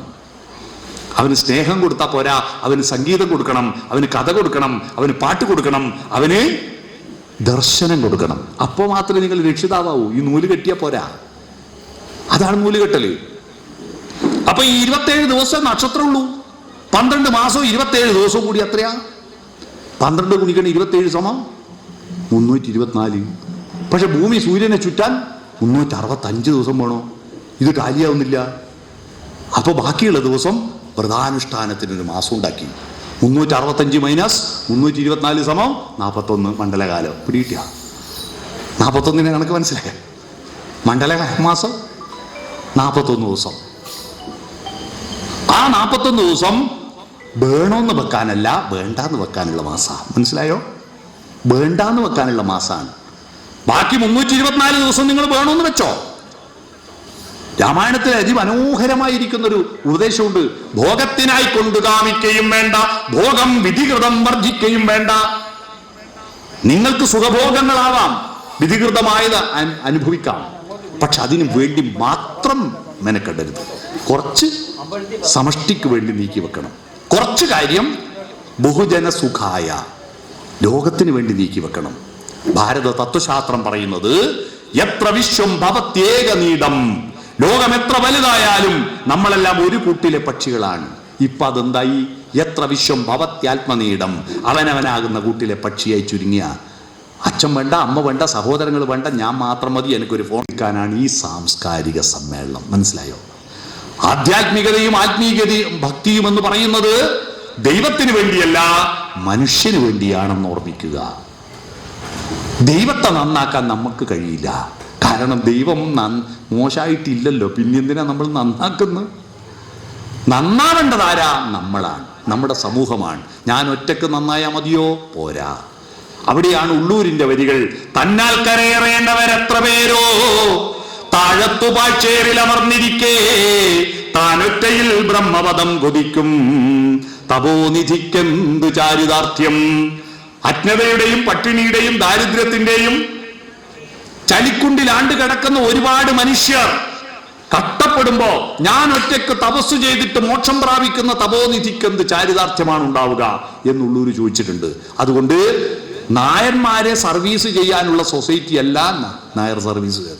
നായന്മാർക്ക് സർവീസ് എന്താണെന്ന് പഠിപ്പിച്ചിട്ട് സമൂഹത്തെ സർവീസ് ചെയ്യാൻ ഉള്ള സംഘടിത ബോധമാണ് നായർ സർവീസ് സൊസൈറ്റി.